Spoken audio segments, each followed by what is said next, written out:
Broken down and defeated, detergent, busy and confused, sleeping. You're dying while I wait you to get started on the journey chosen, wasted, no selected. I was so bad, what happened? Fall out of the sky. Crush me in my smile.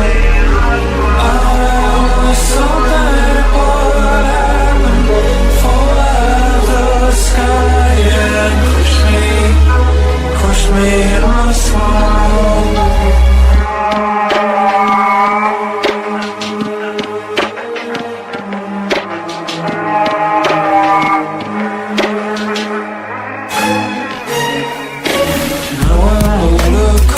Sober, sad and jaded.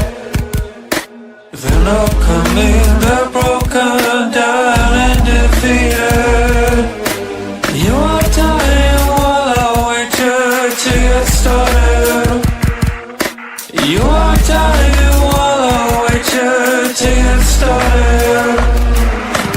I was so bad, what happened? Fall out of the sky, yeah. Crush me in my smile. I was so bad, what happened? Fall out of the sky and crush me in my smile.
I'm a motherfucking unicorn, a one of one. Divide being the love and light, then light and one. My karma is interstellar, I live by truth.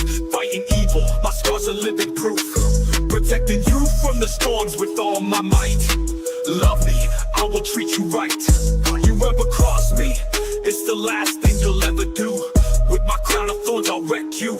I ain't playing, yo, Bryan hard, call me insane. Too bad Chris, because Bigfoot knows my name. I'm a messenger of God, with loyalty I serve. Taking out all evil with his holy word. A true Knights Templar, sword in hand. Slice you up, bury you in the sand. I'm a motherfucking unicorn, you'll never find anyone like me. Born in the Bronx, raised in NYC. So listen up, take heed. I float like a butterfly, sting like a bee. A true Knights Templar, sword in hand. Slice you up, bury you in the sand. I'm a motherfucking unicorn, you'll never find anyone like me. Born in the Bronx, raised in NYC. So listen up, take heed. I float like a butterfly, sting like a bee.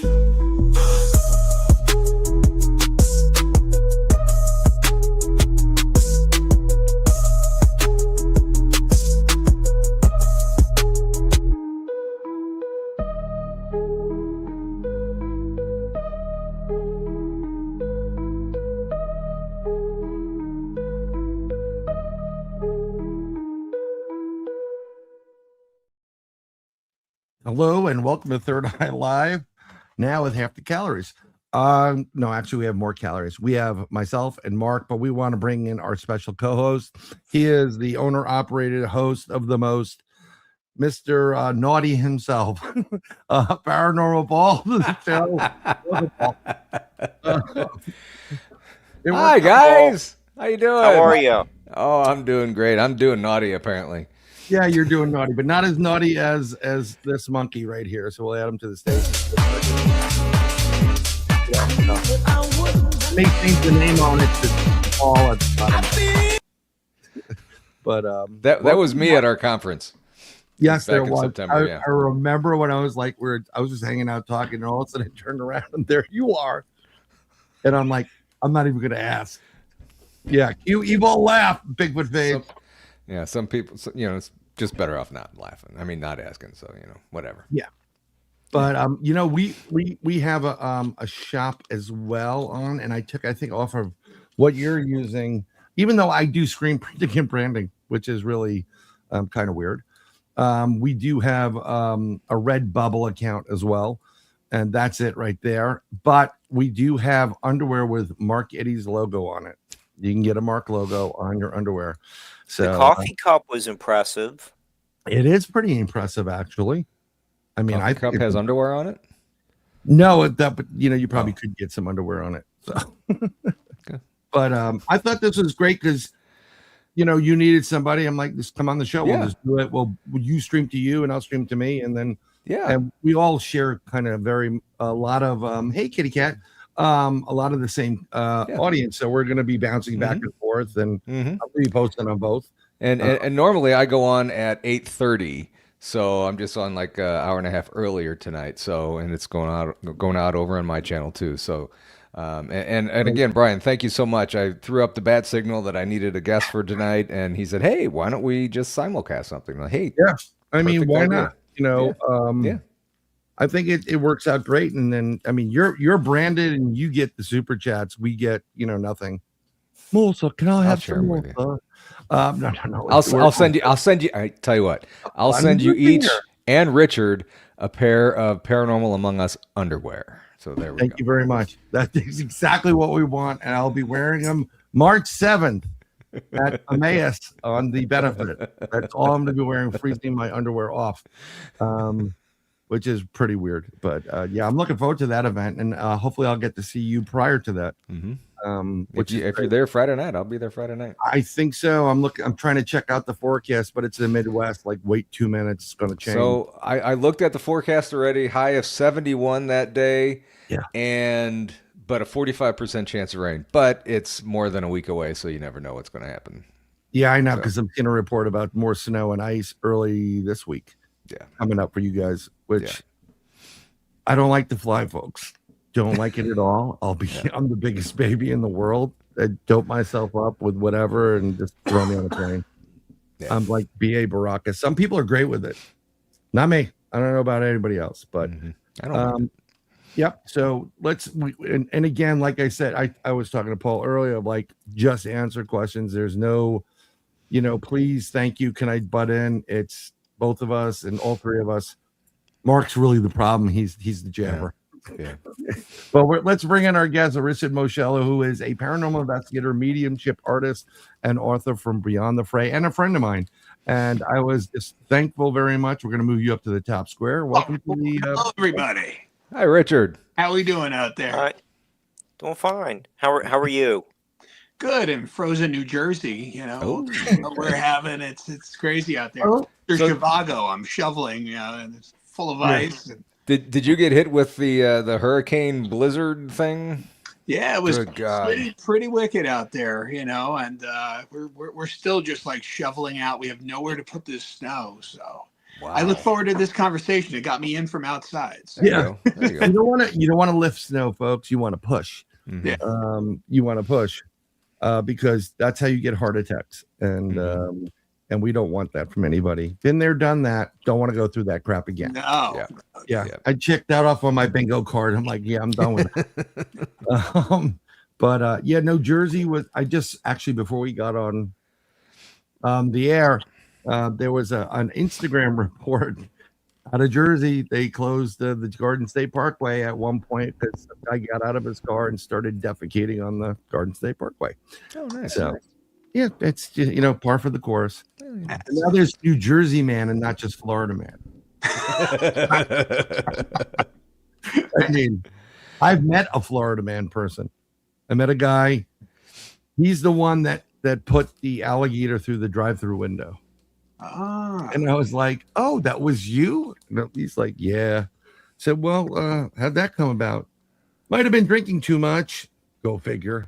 And the drive-through ladies were being rude. So I'm like, "Where'd you get the alligator?" And he goes, "I can't tell you." I'm like, "Okay." So he got probation for it. So, but this is gonna be a great show. Something very interesting. I knew of Richard, but never met Richard up until a certain point. We still haven't met, and we shared the same space at one point. So if you remember Ron Iacovetti and Lourdes, amazing podcast, they're great. Paul, you really should get them because of the ITC that they do with the transcendental, the digital seance, digital seance, out of this world. And I'm still like pushing them, like, hey, buy another computer so you can run it while also being on. But they were at the New Jersey Paracon one year, a couple of years back. And I was there the year prior. It was actually the first year after COVID, I think. That's what it was. Yeah, we were all wearing masks, and it was all crazy times. Before COVID, and they invited us back, but Chris and John said no to us coming back. They invited us, each one of them, "You're definitely coming back." And when it came to that, he's like, "No, we moved in a different direction." Now, me as a person, you don't get rid of people, you add. Right. So you can say, "Listen, you can come back, but we don't need you speaking or whatever." I'm like, "Okay, cool, whatever." But it didn't work out that way. And I had a lot of friends over there, Flip and a bunch of other people. So I knew Ron and Lourdes were there, and I never met Ron at one point either, in person. So I came in and took him by surprise. I'm like, I'm a hugger now. Gave him hugs, and they were cool with it. And then later on, Ron goes, "Do you know Richard Moschella?" I'm like, "Yeah, I know of." He goes, "Well, he's asking about you." And I'm like, "What?" He goes, "Yeah, when you came in, we said hello. We were hanging out for a little bit. You left, and then he came in and goes, do you know Bryan Bowden? Because I want to talk to him." And they said he was just here. So it was like two ships, I guess. It was crazy. But then I finally got a hold of you, and I got you to be in one of my books. I appreciate it, and let's put those up so everybody can see your books on Beyond The Fray Publishing. Congratulations to all of them. I'm in that UFO one right there, the extraterrestrial, and the Hudson Valley one with some really big names in there. And I was blown away by that. You and Whitley Strieber. I mean, it was great just to talk to the both of you. And, your boots on the ground research in the Hudson Valley. I mean, the whole spectrum that you can cover from the cryptids to, the aliens. I mean, it was just such an in-depth conversation. And I think we talked for over 2.5 hours. Yeah. And it was so much stuff. I mean, oh my God, I could write in like a huge opus here of just, all these tales from Bryan, because one story would go into another story and then into another story. And I think I've been interviewed by Paul a couple of times, and I think sometimes I have to say, okay, I got to shut up. I'm talking too much, because I do talk too much sometimes. No, but sometimes as a podcast host, like, let's go talk. I'm gonna go here and say, do every once in a while. Oh, that's interesting. You love people that talk. BMR, who's in chat, would be like, yeah, these guys talking. But I had someone that wanted to interview me, and they said, "How do you get? I don't know how to interview you. I'd love you on my show." I said, "Throw me some dates." I'm nobody special. Even if I was, I don't know, whatever the next flavor for the paranormal world, and I'm making killing, which means Paul would be on the show, and Mark, and you'd be on the show. We'd all be on because that's how I roll. But they asked me one question, which was a loaded question, because there's more information in there to give an answer. And I went from point A to B to C to D to E to whatever. And the guy goes, "Well, I have no more questions. You just answered 25 of them." Gotta love it. Yeah, but I never got the chance to interview you, and we don't really do interviews. Just so everybody knows, hey Mickey, welcome to the broadcast. And Pamela, we kind of shoot the shit as if we're in Paul's basement or my basement, or I don't have a basement in Florida, and we're just hanging out, like if we were crack the beer or whatever it is, and we're just like like who are you and what do you do? And that's what we're going to start with. Like, if you can give the audience a bio on you, a little brief one, then we'll get into some questions, and keep the questions caps. We'll star them, and then we'll ask them at the end of the broadcast. Cool. Yeah, I was that kid. I grew up in the 1980s, so I was always interested in the paranormal. I watched those shows like In Search of and all those ancient mystery shows on the Discovery and History channels, and sightings in the early 90s. And I just loved every aspect of the paranormal. I wanted to know everything about it. And the other side of the coin was I grew up in a paranormal family where they would share stories of ghosts and talking to the dead. So my family always embraced the ability to talk about mediumship and psychic impressions that my grandmother would get. So it was a double-edged, I had, the early interest in it. I had a family that embraced it. And my grandmother, my father's side of the family, I was able to talk to them about, things that I started feeling and sensing and, embracing that ability. So I learned as much as I can. I went to the library because we didn't have Google back then or any searching devices. If you wanted to know about Roswell or Strieber's books, you would go to the library and find that darkened corner that was the paranormal section and read. So not only was I reading about paranormal things, I wanted to know about the metaphysics. I wanted to learn about mediumship and psychic abilities and how energy works. So I would take those books out, and it's just never stopped. I've always just kept enhancing, my knowledge on the subject matter. Once I got out of high school in the late 2000s, I started taking mediumship classes and sitting in mediumship circles with these spiritual churches that are out there that embrace people coming in and giving them the tools that they need to sharpen their ability to communicate with the spirit world. And not only just stopping at that, but also continuing my investigation of the paranormal, bringing my mediumship and my psychic ability into these investigations, and sketching spirit. When I see spirit at a location, I put them on paper. I'll have sketches. I'll have things that make up their life on there. So that's where my mediumship spirit art came in. Clairvoyance, right? We're able to see in our mind's eye. Well, I put that mind's eye picture down on paper, and I captured the essence of the communicator. So I did that. So I implement that in my investigations. And I've interviewed people from the extraterrestrial, knowledge all the way to, ghosts, cryptid creatures. I mean, it's just, I'm really living what I wanted to live as a kid. I wanted to be like Fox, Mulder from the X-Files and investigate these crazy stories and encounters. And I had a lot myself while I've been doing this. So it's just been a fun ride. Richard, was what you were just saying about capturing the essence of the community, is that a little bit like profiling? A little bit. As they come forward, I'll go to a location, or if I'm doing a private reading for someone, I'll say, spirit come close. And I kind of center myself, and the images start flooding in. And it's a life. I'll see things they did. If they were a veteran, all of a sudden I'm on a ship and I see water. I see an American flag go up. I want to talk about battleship. I want to talk about going into the hulls and fixing the pipes. And then all of a sudden they'll present their hands. I'll see they're well worked.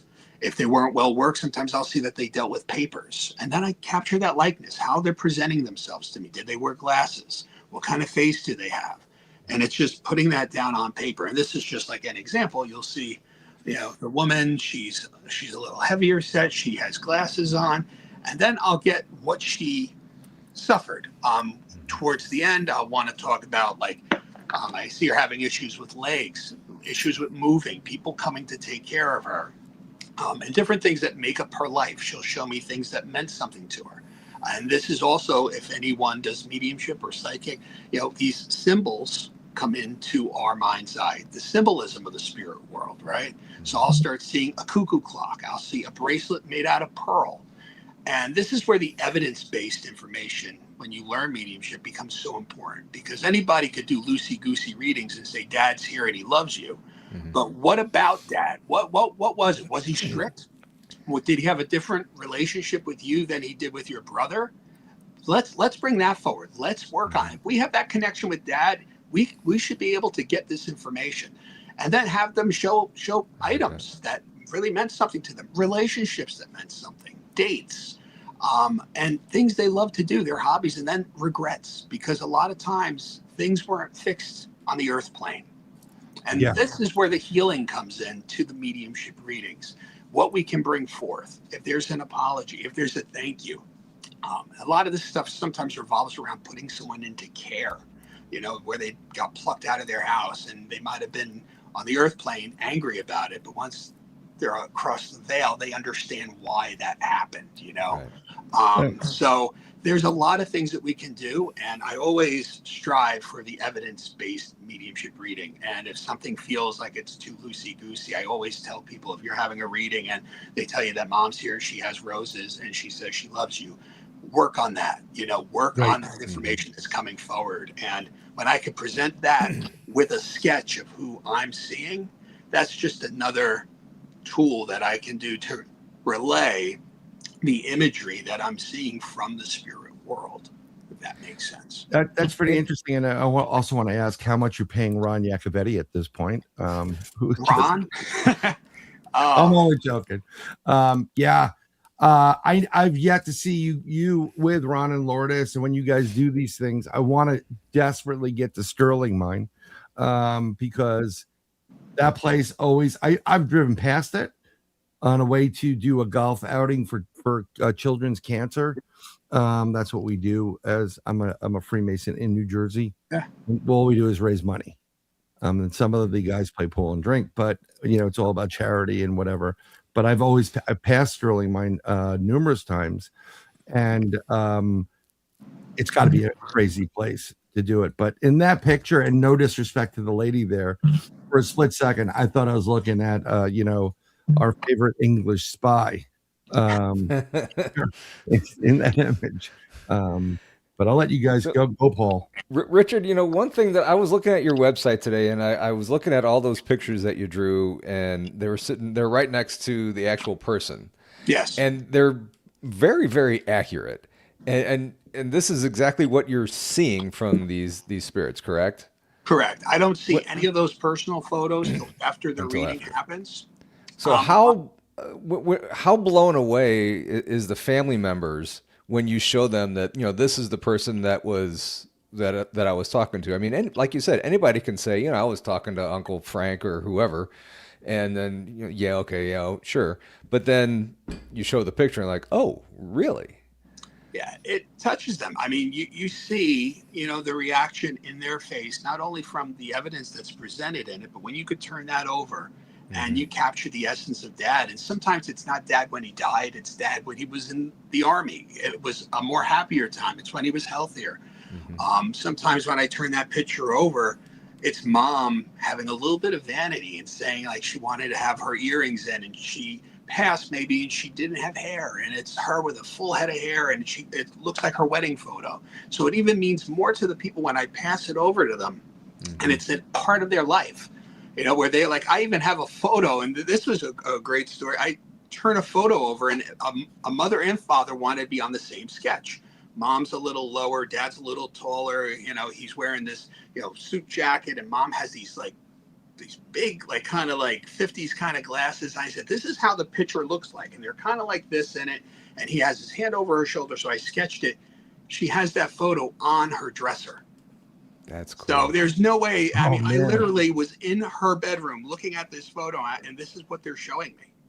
So it's spirit. I feel that we are a conduit to the spirit world. And if you're really good and you show up for spirit, they'll show up for you. Yeah. And I give them full credit for working with me, because I have no formal art training. This is all stuff that I taught myself as I was going along. I went to Michael's and read books on sketching, you know, when I wanted to start kind of getting a little better at it instead of like these stick figures. So, yeah, so I started, you know, if I could convey the essence, and that's through what I do right now, I mean, that hits home, and that's what these readings are about. And, you know, Bryan had a reading on me one time with the God's Helmet, Bryan. Oh, yeah. And with my grandfather and father that came through. And, you know, I believe Bryan 100%. Even without a sketch. But, you know, if something like that would happen, I'm putting me into account here. If something like that would have happened, if he would have been there and if he would have drawn a picture of my grandfather or my father, I mean, I lost it as it was that night, but I think I would have just been, you know, no good the rest of the week. You know, that's just incredible. I really do like that and respect that. That's pretty cool. I will tell you that as, you know, with having these abilities, and when I was doing it that night, that was not my intention. My intention was I'm going to watch BMR on the show, and you guys were over there at the VIM, right? At Arcadia Academy in Arcadia. I just started getting stuff left and right, and the way it works, I get it in my mind's eye as I'm seeing it. Like I'm watching a movie and I've seen it 1,000 times, and what's interesting is, you just know information that you're like, I question this all the time when we do this, because like, how the hell am I knowing this? You know, and I'm answering questions, but I knew. That's why I stopped Paul before he put on the God helmet. I said, stop, don't put this on yet. I want you to breathe in through your nose. I wanted you to get some air in there, because this is going to be, I knew there was going to be an overwhelming experience. Yeah. And the first person, I technically show your grandfather first, who was seated right opposite you. And then what I saw of your dad, it's what a dad would do. Well, you see on TV in life, my dad never really did it personally, but I knew it was your dad, and he just put your hand on your shoulder. And I think at the same time I was saying, he goes, I feel a hand on my shoulder. I'm like, there you go. And, you know, he never did that to me when he was alive. I mean, maybe for a picture for my wedding or something like that, but he never did that either. So, I mean, that's just not a natural thing that he would have done. But yeah, I mean, it hit home, and I can just imagine doing readings for other people in their house or whatever, wherever it is you do these readings for them, that when that comes through, how just emotional and how special that is to them. Oh yeah. You can tell from it, you know. There's one client that I had. She drove to, you know, the office that I work out of, and I'm literally driving there on a highway. I'm on Route 80, and a bag of pierogies in my mind's eye drops down in front of my mind's eye. My last name's Moschella. I'm not thinking about pierogies on my way home from, you know, work. So as I'm driving to the office, I know this is immediately for my client, so I put that aside, and it's coming through with a woman. So we go through the reading and we touch on many things about her life, and her mother, of course, comes through. I go, Mom is showing me a bag of frozen pierogies. What's up with that? She goes, my sister and I were joking last night. She knew I was coming here, and we said, if Mom could give us a pierogi recipe, that would be amazing. Well, I'm like, well, she knows you're buying the frozen stuff, so start making real, you know, start making the real pierogies. Homemade. Yeah. So she's like, amazing. And that's just how quick the spirit world works. Yep. They knew that she was coming. She knew that I was doing the reading, and the bag of pierogies comes into my mind's eye. And I think this happens with a lot of people. I think they just pass it off as, oh, it's my imagination, or I'm daydreaming. But I think this happens a lot to people out there, where their psychic abilities, their mediumship abilities, I feel like we all have it. It's just learning how it works, learning how to use it. And some of us get good at using it.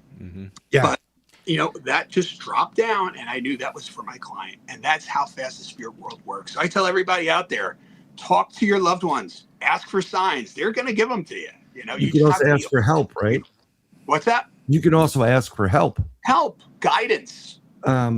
Yeah, it's. I want to get back to something with your family that you mentioned, which I wasn't aware of technically, but I was having a rough time bunch of months back, and it was one of those moments where I really miss my dad, Not that he was always there, but he was in other ways. And I'm sitting there, and the psychic for our group, Cindy Bailey Dove, she's out in Arkansas, and she told me about when my dad died. She goes, your dad's here. And she's telling me, and he's talking to me, and I was like, I smiled because Cindy's a very good looking woman. Okay. And she goes, he knew he couldn't get, you don't go to sleep. That's when he's going to get to you, but you stay up. So he came to talk to me. I said, he came to talk to you because you're hot. That's the reason he's targeting you. And she, I made her laugh and stuff, but she's like a sister to me. And then fairly recently, she told me that my father was one of my guardian angels. He's going to be a guardian angel. And I was like, oh, fuck. Because I got to be honest, as far as, look, as parents, we're all doing it. We're all parents. Mark has kids he doesn't even know he has yet. But, I hope so, Mark. But you know what it is? You do the best you can. They're spunky. Yeah, there's spunky in the background, but, you do the best you can as a parent. There's unless you had a really great family life, there's not necessarily the best playbook. It's baptism by fire. Yeah. So you do what you did. And I didn't have the best. My dad was always working, mother, not good. So I kind of modeled it after my grandmother was more like a mother to me. And, without the separate bed sleeping thing at one point, whatever. But, that man is now my guardian angel, one of my guardian angels. I'm like, oh, Madon, it's like, Jesus, one of those things. So I'm sitting out back, but it was one of those things where I really could just use something of my dad, like something I missed. If I had a migraine, we were talking, I used to get them. Mm-hmm. I can go into my dad and go, I need a treatment. And he literally rub my neck and, do you think this is what you do as dads? You kind of play with their head. Any moment after a certain age, you get to give them a hug or touch them without them getting pissed off. Yeah. You take every moment you can get because it's usually attitude after that. Exactly. And I'm sitting there, and both my neighbors out back, I'm sitting out back, and none of them smoke. And I didn't smoke. I haven't smoked a cigar in forever, and I smelled cigar smoke, and I'm like, holy crap, my dad's here. Mm-hmm. That was his way of saying it, And when I was talking to her, our psychic, and I said, son of a bitch, no, he can't be my guardian. No, I want a new one. I literally saw my dad laughing, and I heard him without hearing his voice saying, no, I promise you, I'm different now. And which is, I hope so, Dad, because we're talking about life here, folks. Mm-hmm. But when I saw, one of the things I saw with Paul's family, I mean, like, I literally, sometimes it's very clinical. I don't feel it. I said, this is who it is. And they know you can do better, whatever it is. With that father and grandfather, I literally felt the love and the joy. It's kind of weird. I started getting emotional about it. I was tearing up on my back patio. Mm-hmm. And because I felt all of you. But you said you came from a paranormal family, Richard. Yes. So, like, how did that work out? Like, who is the, because, who is the parent? Who were the psychics? Was it male, female, both? It was my dad's side of the family. Your dad? My dad's side of the family was his mother, so my grandmother, his aunts. He would talk about these seances that they would have in their apartment in Hudson County. And he would be in the room, and he said the curtains would start moving, the temperature would go down. And he said, it was just so freaky. He would run out of the room. He remembers his aunt being upstairs, sick on her deathbed, and hearing voices talking. And he had to bring her something. So he knocks on the door. She was the only one inside the room when the door opened. That's crazy. And he heard a conversation happening. So it was all these little stories, right, that would cause these sleepless nights I would hear. And as I started getting like 6, 7 years old, I remember starting to feel spirit. I would be in bed at night and feel the comforter kind of get pushed down as if someone was leaning over me. And I just putting the sheet up like over my head going, please go away, please go away. And again, just all these moments that I could chalk up throughout childhood of just spirit coming close and not being really ready to accept it. and trying to block it out, as the best that I could. But just all these little stories from my father's side. My grandmother saw her mother come, to her, full like apparition, reached out to grab her, and she said she felt her being cold and clammy. And it woke up everyone in the house, and she was holding on to an invisible arm. Just stories that would make any 8 or 9-year-old pee their pants. Wow. So yeah, it was my father's side of the family. My mom's side of the family probably thought his family was nuts. Yeah. I can just picture that introduction and this is my girlfriend. My parents are crazy. Let's go. Yeah. I find that fascinating that your parents would talk about that stuff, because a lot of people that I interview about our age, they didn't have that kind of interaction. And if the sibling or the son or whoever would bring it up to the parents, oh no, that's not real. You don't know, that's just a light in the sky. That's not UFO. There's an airplane. No, they fully accepted it, and they would be watching the In Search Of with me and Ancient Mysteries, cool. And the sightings when it aired. And, we would be talking about the different cases, whether it was alien abduction or ghosts, or it was cool to have that. Instead of being like, oh, this is stupid stuff, you shouldn't be watching this. Yeah. They totally embraced it, and it was good. I got very lucky. It's pretty cool when you have someone that understands what you're going through, and doesn't chastise you for exploring your gifts and abilities. Did you have that when you were a kid, you knew things in advance of it happening? Yeah, I would have visions of things to come. Or one time I was fishing, and I'm fishing in the spring, and I just felt flowers, like a funeral home. I'm like, I smell a funeral home kind of flowers where it's just heavy. And I'm like, is somebody going to die? Like a few days later, one of my mom's uncles passes away.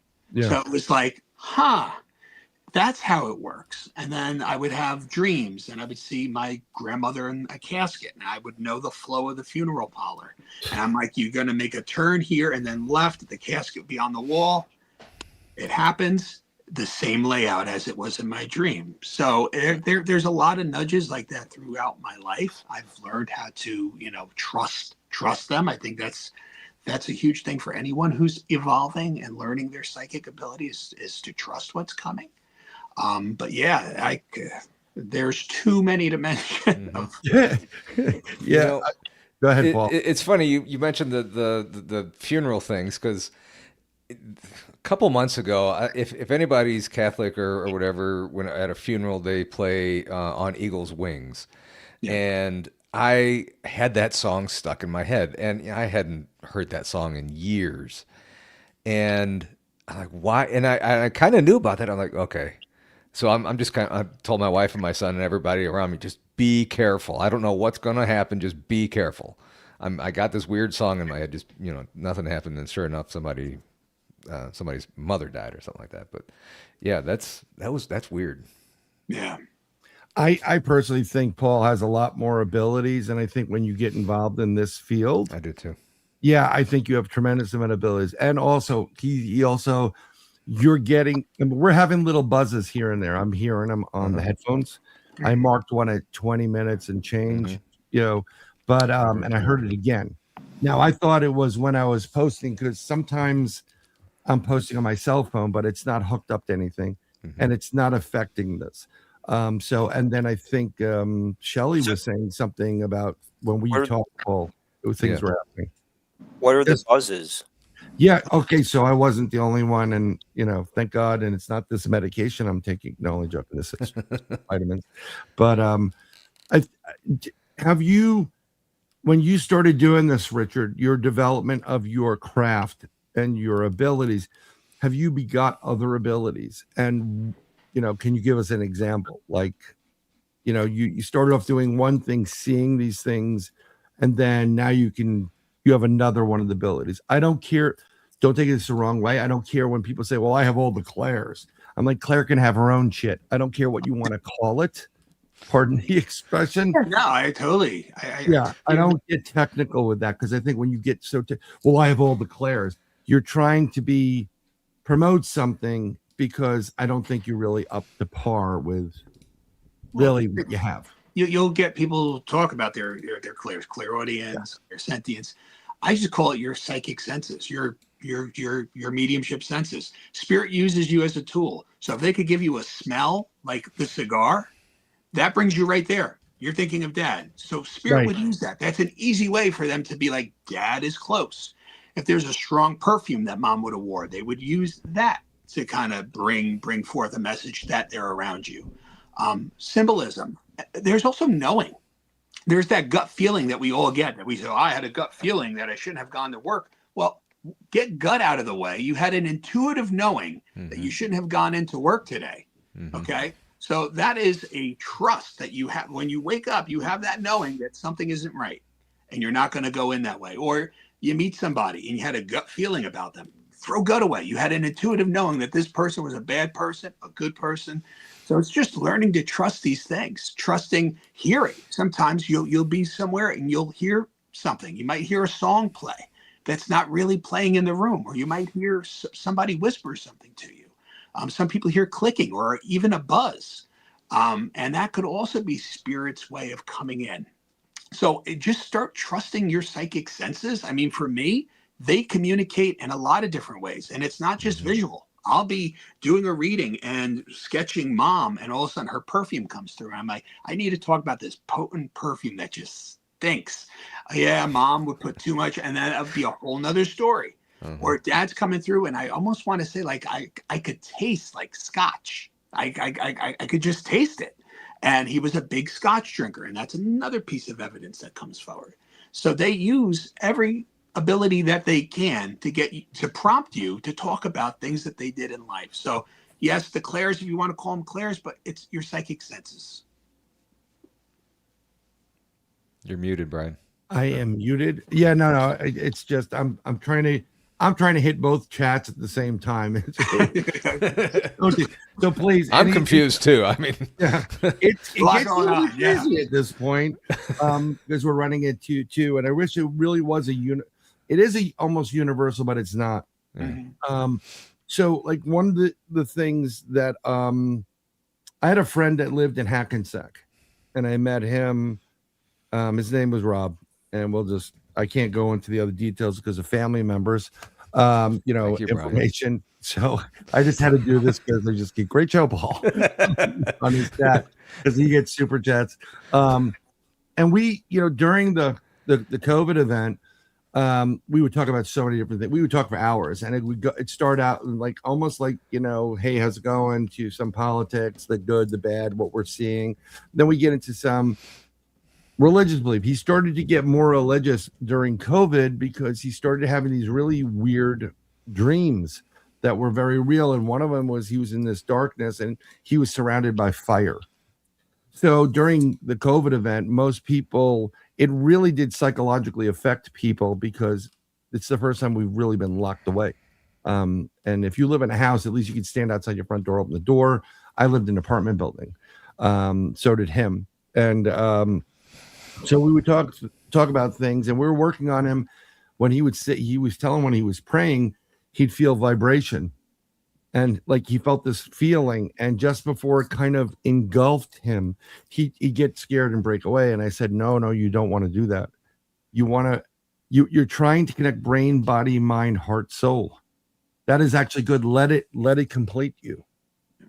And he didn't understand it because when you're taught with the good book, which I'm sure you may have grown up with the Bible, and I don't know if both Mark and Paul had, a lot more religion in their lives. What we do is totally on the opposite side of that spectrum for people. But in the long run, basically, it was really weird. The last time I talked to him was he got sick. And he had lesions on his spine, his brain, and his lungs. And he was 43 years old. And it was a Wednesday. I remember it like it was yesterday, early 7:00 in the evening. And he said, I'm really scared. And I said, well, just put, you'll be fine.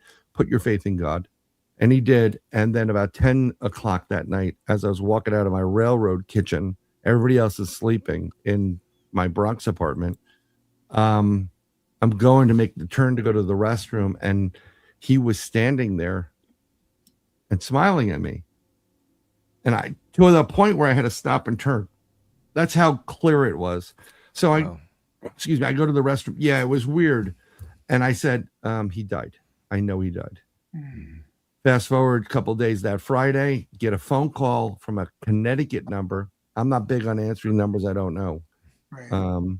So if you want to give me a lot of money one day and you're going to call me and I don't know who you are, I'm going to lose out on that deal.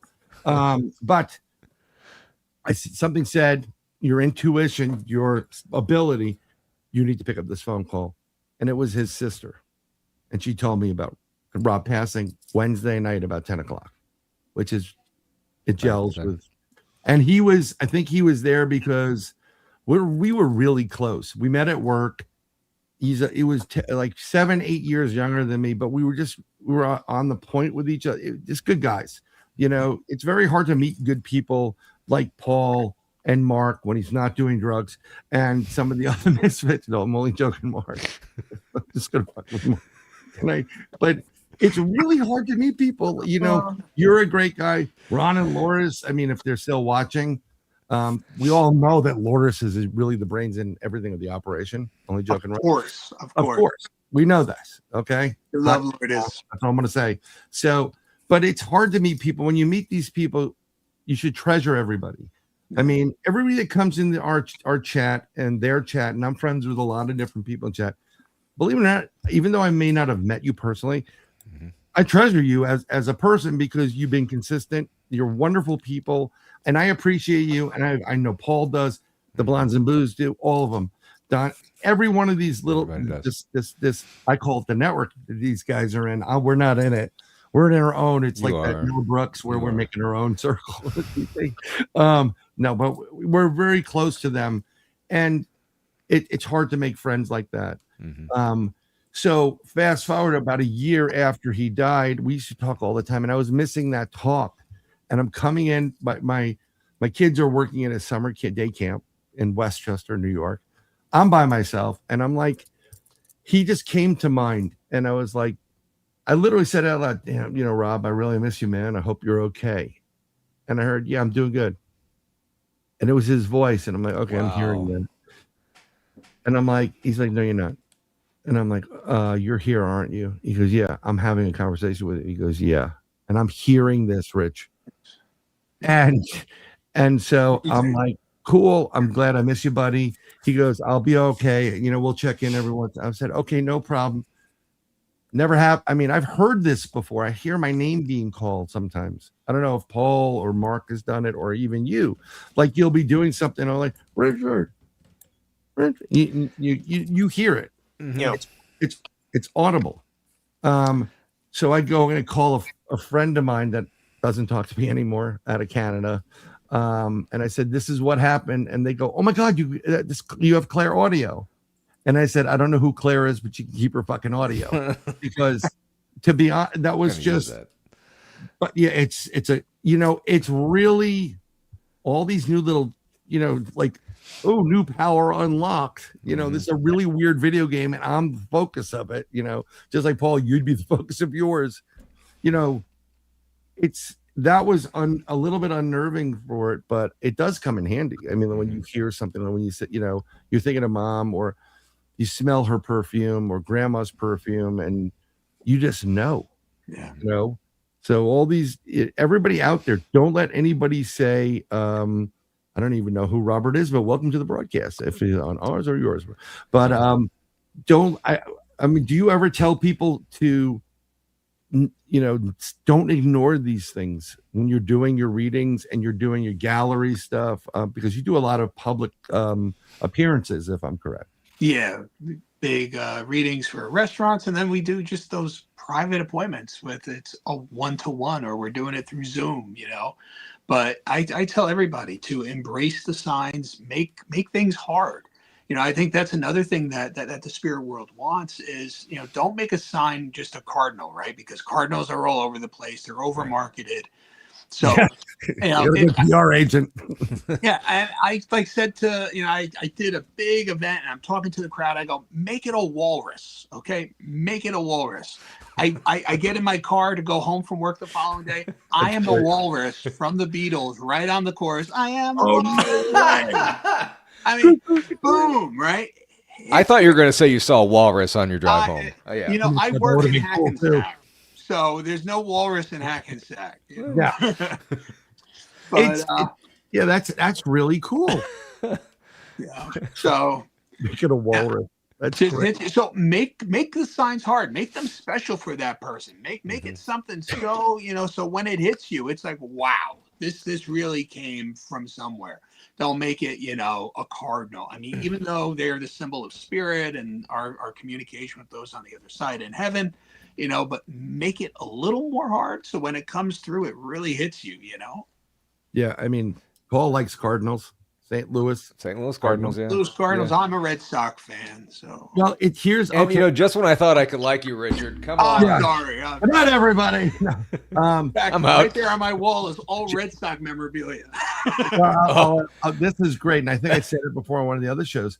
I was just at opening day spring training. It was Washington Nationals playing against Miami Marlins, but Miami Stadium and the St. Louis Cardinals Stadium is the same stadium. Yep.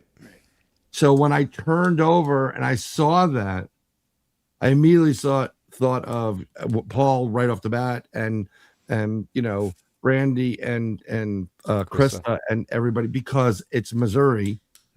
I'm going there on the 5th. I'm flying out to go there for a benefit and some other stuff there.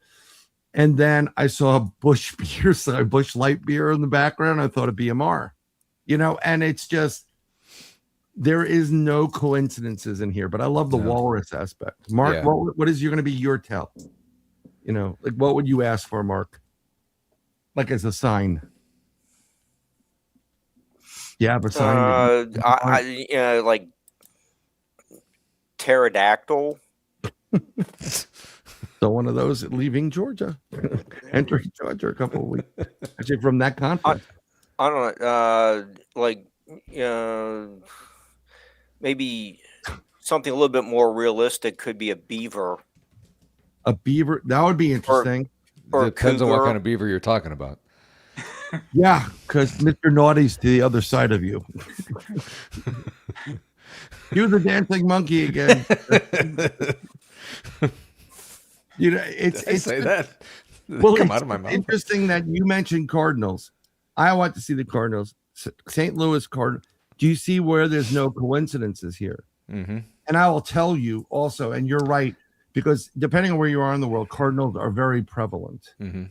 Matter of fact, he was something really strange. I forgot what it was. I was, again, in my New York City apartment. I was they were all working, my kids and whatever in this camp and doing their thing. So I'm free for a little bit. I was going out to Jersey to a lodge, but I was thinking of stopping off I was thinking about my dad who passed away, but I'm also thinking about my grandmother who passed away. And you can see out at the exit of the long hallway of my apartment building, there's a big window, and you can see out there, and I see a cardinal, and I'm like, oh, that's interesting, because I know the association. And I opened the door, and the cardinal moved over to the right, and so I started walking. I was looking for it. It started flying ahead of me and keeping pace with me flying. It landed on my freaking car.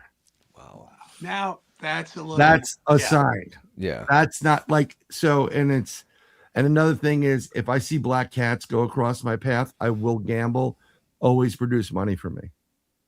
This is where superstitions. Did you have superstitions that go along with some of the paranormal stuff, or no? Does anybody? Not really. Superstitions. No, I mean, there's ways that sometimes the symbolism came in different ways. Where I was asking, I said, a while back, I said, can you send me a cardinal? And it was summertime, and I'm on Route 80. I'm driving west, and all of a sudden, this 18-wheeler right in front of my car, where I have to jam on my brakes, and Cardinal Trucking. Same thing. Yeah. Wow. You know, you just got it in a different way. Maybe they knew, like, I needed something a little more than the bird, you know? So I almost had, I almost crashed into them. So. Yeah. Do you do like, have you ever done, and I'm going to say it because we have the show here for, Paul and I are co-hosting with Mark, the psychic gangster. We changed Mark's name. His name's Mark Eddy, but we changed it to like the artist formerly known as Mark. So we put the @ symbol in. So it's MARK, but he really is. We're trying to get him to be like a gangster psychic. Do you ever do readings for people in like gallery readings on shows like this at all? Or have you done that? Or no, you prefer to be in person with people? When I do like the large groups, I love to be in like a restaurant where, we have 50, 60 people and they're, right there and we're doing a reading. I usually sometimes work with another medium so we could read, the room, be more efficient, cover more people. And I find the restaurant format just really great because they come in, they kind of get their jitters out, their nerves, they eat, they talk, maybe they might have a drink. And then we perform the mediumship. And it's really amazing how all these different people in a room and how all these stories start connecting to different individuals, whether you're in the front row or you're all the way in the back.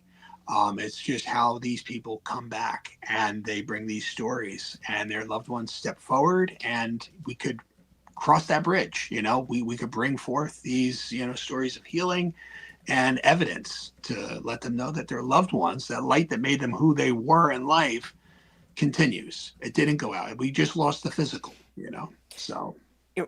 Richard, does the Raggedy Andy doll behind you have anything to do with, your, research, or is that just happens to be there?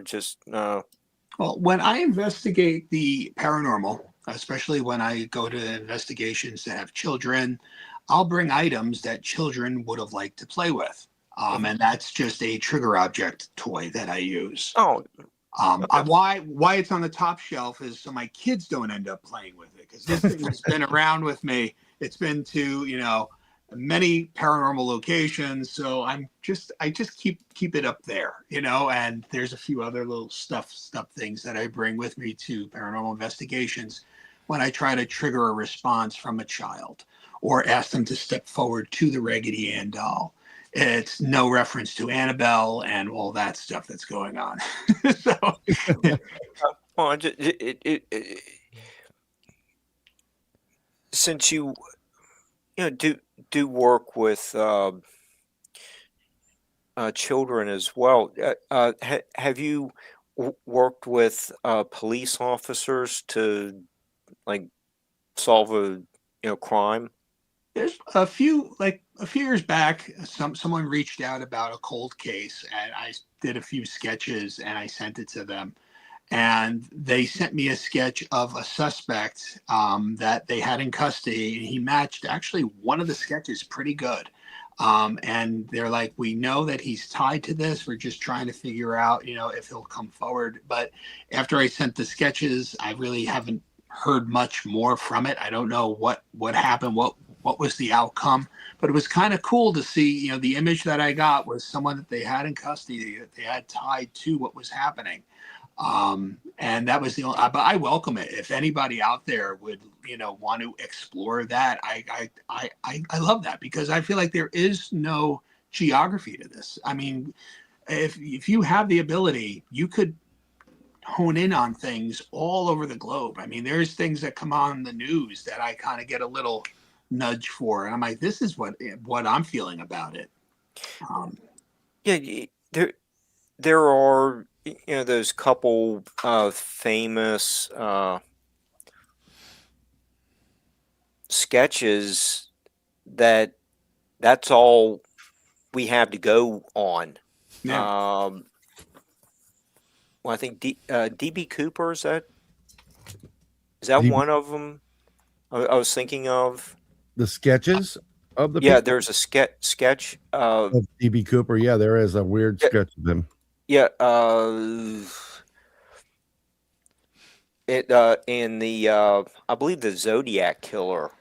Hmm. I don't think those have ever been solved, but you know, those two sketches is came from some maybe an eyewitness. I don't know. Maybe it was the police force was in contact with a psychic, and maybe that's what they were given, and all these years later,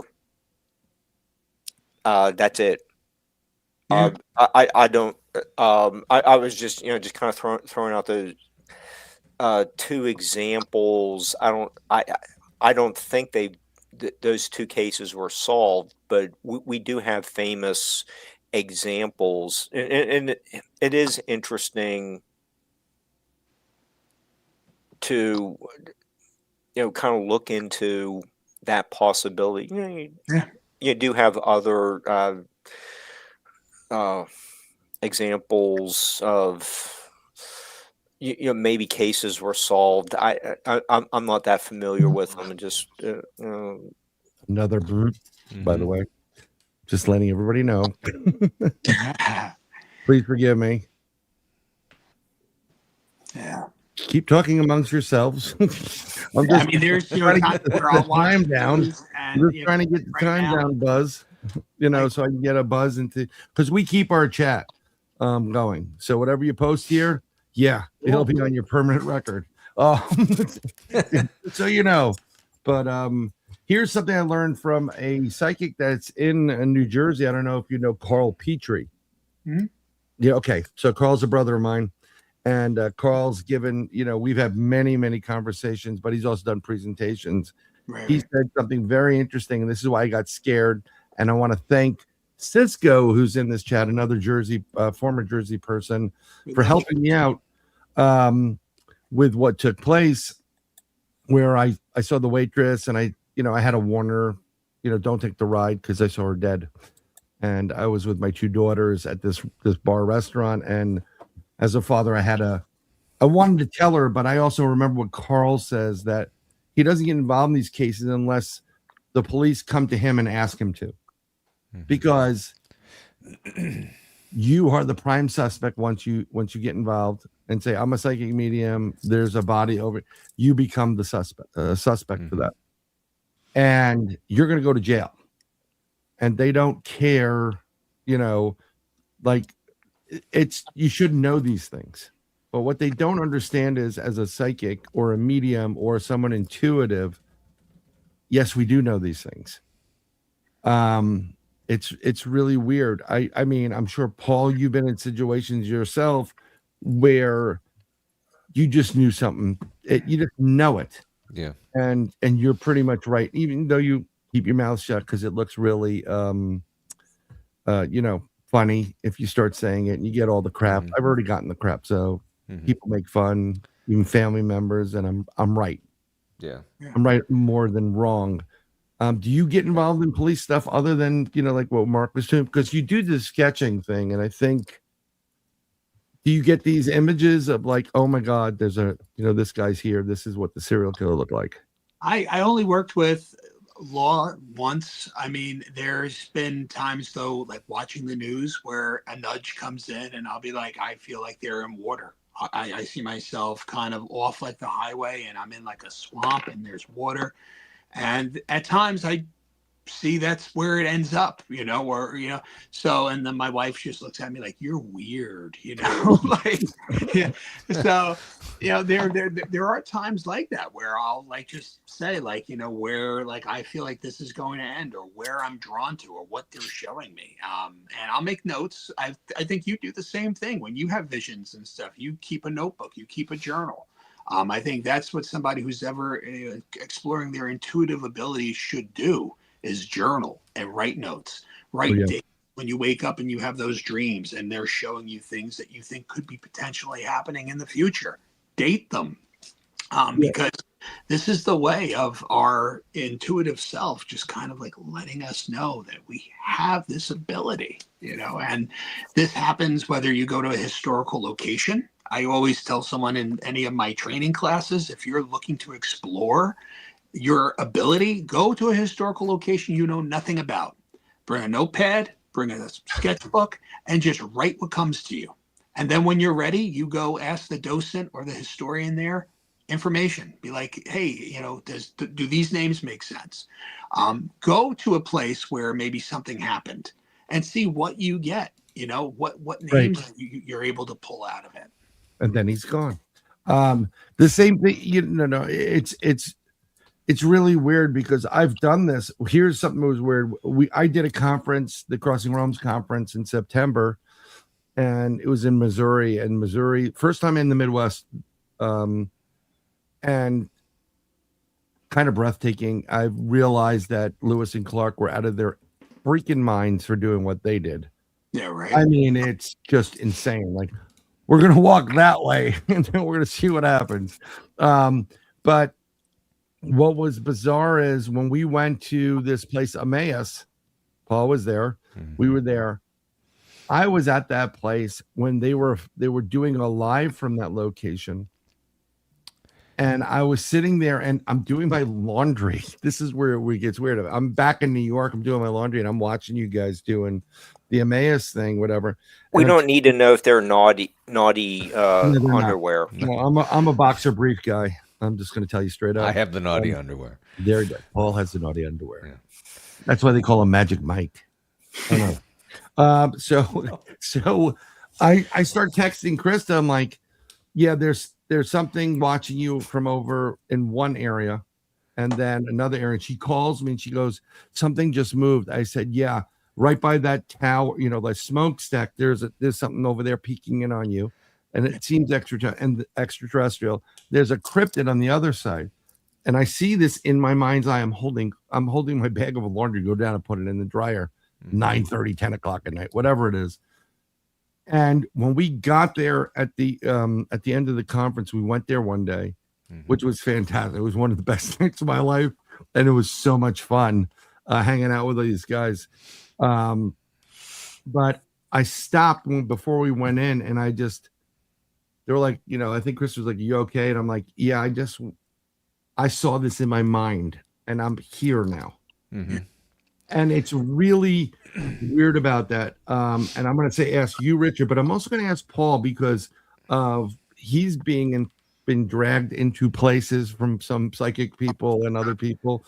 Do you ever see something in your mind's eye that pops in, like you just said, where you're writing notes? And I think Paul's going to that location, not this Friday, but the Next following Friday. Friday. Yeah. Maybe you should try to do that and see. Well, you know a little bit too much about it, but maybe you can take some notes and describe some of the things that, see what you get information wise. But this is an interesting concept. Mm-hmm. So I was I had Bryce Edwards on, who has a farm down in Carbondale, which is real close, about 2 hours away from me. And he was talking about the Bigfoot activity that is on his farm. And he had mentioned, he was talking about a certain location. And for some reason in my head, I kept getting this road. On the right side was like a 20-foot wide patch of wooded area. And then to the left was like a cornfield or something. And, he's telling me the story. And I'm like, okay. He finished talking and I'm like, and I asked him, is this a section of your farm that has this stuff all in it? He said, yeah, exactly like that. And I'm like, I had never been there before. I'm like, how in the world did this? Oh yeah, it just came up. It was weird, blew my mind. Well, and one of his guests, it was so country. I asked, and it was I think it was your guest, where they're talking about the Bigfoots coming in, and I misconstrued the front of the house with the back of the house, but yes, I said that there's a pond on the left hand side and it opens up to the right and it goes up a little hill because I was getting it. I said they're in the little hill area that they were doing, and he said no, we don't have that, because I said the back of the house because it kind of like the front and the back kind of look similar. Yeah, And- I can't remember his name. It was a Yeah, couple I weeks forgot his ago name. too. It was really interesting as a Yeah. guest. So, do you get this like when you're hanging out with people and all of a sudden are you picking up certain things from them, or people trying, or spirits trying to go, you meet somebody for the first time and like, oh, Richard, please, here, you've got to tell my daughter she's been naughty. Do you get that, and how do you respond to something like that? There's times where I'll meet somebody and there's stuff that I'm getting like right off the bat. And I'll kindly, if they know what I do, most of the people in my life, they do know what I do, and they ask, hey, is there anybody, and I'll be full, front with them and tell them, this is what I'm getting. This is who's coming through. And I just don't do that at supermarkets or in public places to strangers that I have no idea who they are. And most of the time when I'm in that kind of a situation, I do my best to turn it off, which they do teach you. It's almost a visual thing where you put a closed sign up and you just are closed. And usually when I'm in those situations anyway, I'm dealing with my kids that aren't listening. They're hanging on the shopping cart. So I'm not in that kind of medium mindset where I'm raising my vibration. I'm looking for spirit to lower theirs and make their connection. So that's how in public I pretty much am off. But there are times where I'll be at work and all of a sudden, I'm talking to somebody and they'll start saying, hey, are you picking up anything? Because I kind of, and I'll go in, I'll be like, yeah, I am picking up a mother figure. I see pink and I see her kind of putting her arms around you. I want to talk about mom. And again, then you just let it roll. I don't filter what's coming through. So what mom is sending me, I'm just going to bring that evidence out and talk about. The only time doing mediumship that we do filter should be if it's going to cause the person that we're doing the reading for any trauma. They don't need to relive an accident. You could word things a little better, not being like dad was crushed. There's an unfortunate end. I feel dad passes really quick. There's a little bit of pressure, but he's gone instant. There's ways of talking. I've heard readings from people that go into detail, and it causes such trauma on the person because they relive it all over again, which isn't right. We're doing healing work, so we should cause trauma issues. So there's an ethics. Yes, there's, and that's the thing where untrained, unpracticed, and it could cause harm. And you bring a very bad, spotlight on what we're doing if you're not doing it correctly. And the ethics is very important behind it. And the ethics goes right into the supermarket mediums that, oh, lady in aisle 2, dad is next to you. He has his golf clubs, like, you don't medium do that. Yeah. You don't do that, you could kindly, I've seen this done. I haven't done it because it's not my thing, but somebody walks up and they'll hand her a card and be like, the reading is totally free. I'm not trying to sell anything, but if you're interested, I have information. I've heard other friends of mine do that. I wouldn't take it to that level though. If just spirit brings her on my path and prompts her to ask me a question, I would totally tell her, but usually in public, I am off. Yeah. So I've had a couple of people that are wise asses, with me, like really a part of the expression, assholes. Yeah. And they know what I do. And then something happens and they really want, they know, but this is who they are as individuals. And we accept certain people for whatever, and, so they come and they ask me like, dude, I know I've been giving you crap, whatever, because of what you do. But are you picking up anything with me? And 9 out of 10 times, just to be an obnoxious prick I am, and I love having a joke. Yeah, I'm picking up body odor. Go use deodorant. Yeah. And they're like, and I said, no, seriously. Then I'll go tell them. Certain people have the constitution to handle some more detailed information about things. Like one of my brothers, who was the Grand Master. No, he was the Grand Worshipful Grand Master of the state of New Jersey. His dad, who's a wonderful man, died in an car accident, and I can see it all. I can see it all, every bit of it, and he has abilities too. So we have all these private conversations, and this is great. This is Greg Ogles from Relic Films Media. Yes, I won't talk to Pam like that. But I said, you know, he's asked me like, what, you know, you pick up anything? I said, well, first of all, he's very proud of you, like super proud. I can see him. And he did die instantaneously. It was a horrific accident. He was T-boned. And they said, yeah, well, we thought that. I'm like, but he watched himself. He died, and it was so traumatic. He didn't get a chance to get the ride back initially. So they scrambled to get him, but he watched the scene for a bit before he went. You're right. You can't be the same. I know people that do this. Like you'll be going on like bread and whatever, and like, you know, your father's not happy with what you're doing with your And what? it's that left field. It's like, wait, like, what are you talking about? Yeah. Do other psychics pick up on your psychic ability when you go to like some of these? I like to call them like, we have it down here. Like we had a hot balloon festival. So they sell tables to vendors and you get a lot of the gypsies, we'll just say. Right. And there's some people that are really talented, but they choose to steal your money or give you BS and like, you need to come with me and meditate for $30,000. Give me the money, you know? And I'm like, no. Do you pick up on those people and do they pick up on you? I mean, you could pick up on a medium that really isn't practicing the ethics right off the bat, just on the way they talk, the way that a mediumship reading that you're overhearing is flowing. Sometimes you hear the fishing right off the bat. Yeah, there's a man here. Is there a man that, like, you shouldn't be fishing like that. You should have your contacts. You should have what they look like. I mean, that's what we're taught when you sit through class. But you feel, you hear the fishing. You could feel that energy. You could feel the used car salesman. No, thing against used car salesmen, but you can kind of feel that vibe emanating from these people, where they're preying upon. And there's great people out there. I just always say, trust your gut when you're going into these situations, or you're going to a psychic fair, or, trust your gut when you walk up to that table. Also, sometimes a really reputable medium won't even exchange money until after the reading happens. Are you satisfied? Did I hit on evidence for you? Because that's another thing.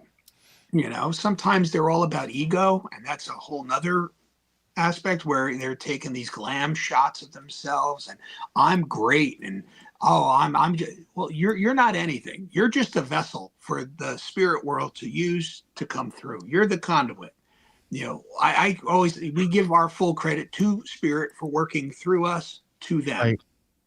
And the people that put ego first and that look at me, I'm the Hollywood media. No, because we all have the ability. When you say I have it, none of you have it. We're all from God, right? We're all vessels, that come from the God force. So we all have the tools. We all have the hardware. It's just learning how to use it. So get ego out of here. You're not special. We're not special. We all have the ability, and it's just embracing it, accepting it, and learning. Show up for them. See, Mark, do you listen to Richard? This is where you were going wrong. Your ego's too big when you're reading. Yeah. Put on a turban and oh, it's like that old Karnak thing from crystal ball. I always test psychics. Always.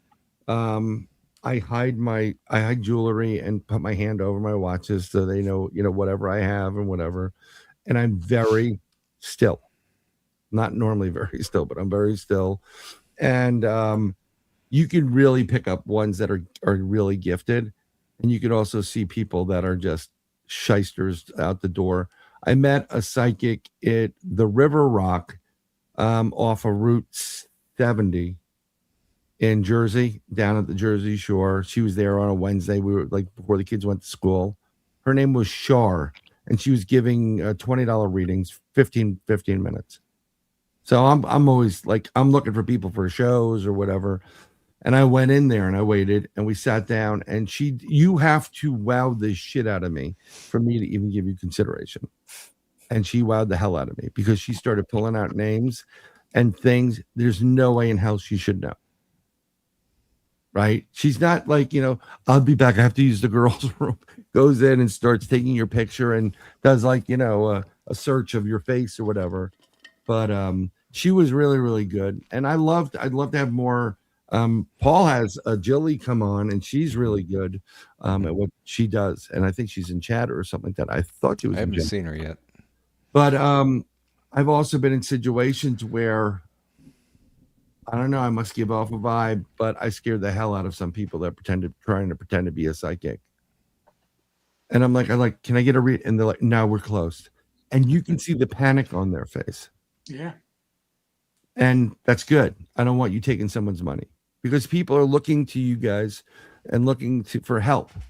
It took me a very long time to pay, charge for services for people. 99% of the time I'm helping, and we talk about this, and I want to keep repeating myself. I help people stop kill themselves. That's I guess that's one of my roles in life, which is, it's kind of nice that I'm doing that and I'm there for somebody at their worst moment of their life. That they're going to do something, and I have no problems about doing it. I'd like to do other things other than that. And I do readings, private readings for people. But how many people have you read for that don't listen to what you're telling them? Like they're asking you for advice, and this, that pardon the French, I don't want to curse, that fucker ain't gonna do shit right now.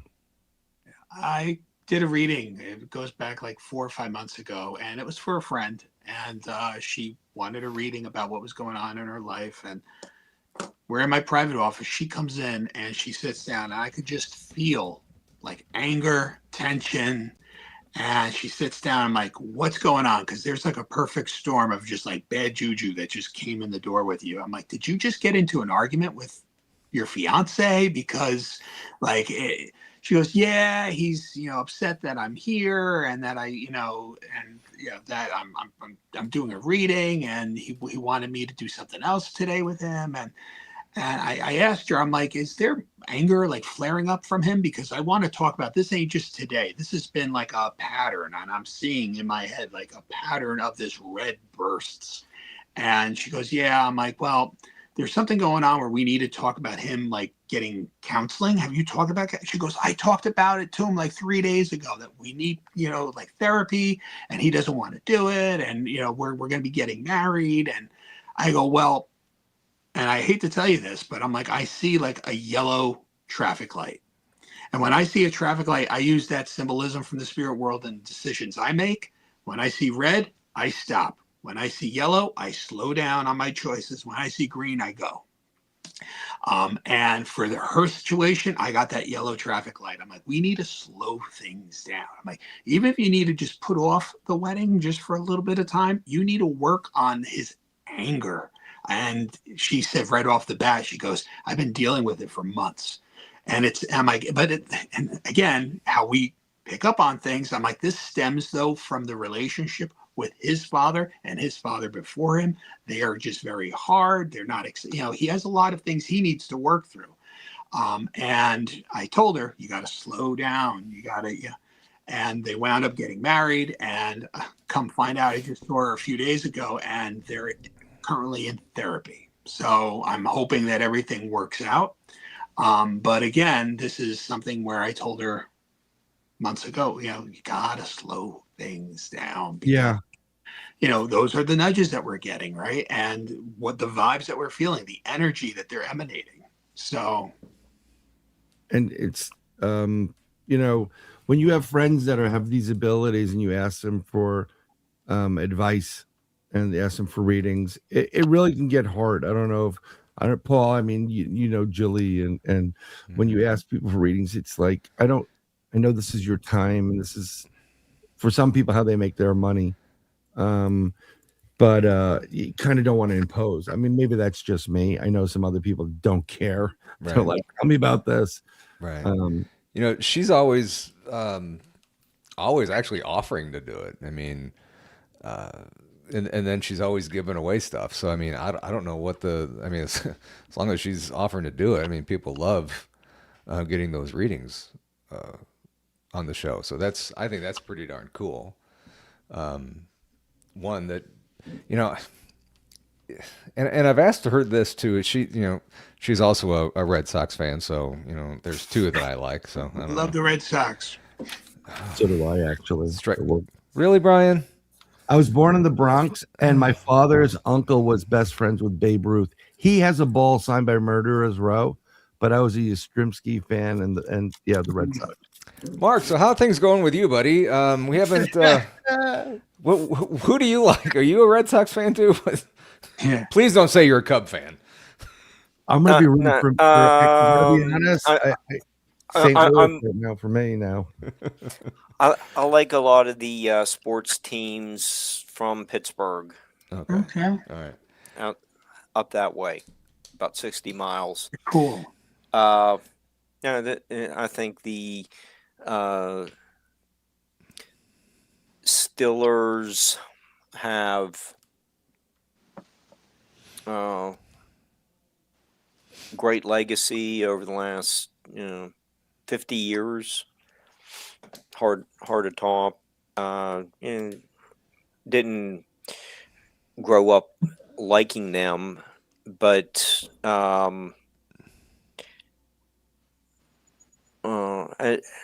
as I've gotten older, I just really appreciate their legacy. That definitely works. Yeah. Exactly. Greg's messing with Jilly right now, so when you're growing up in the 70s and you're a Cowboys fan, the Steelers are your least favorite team, but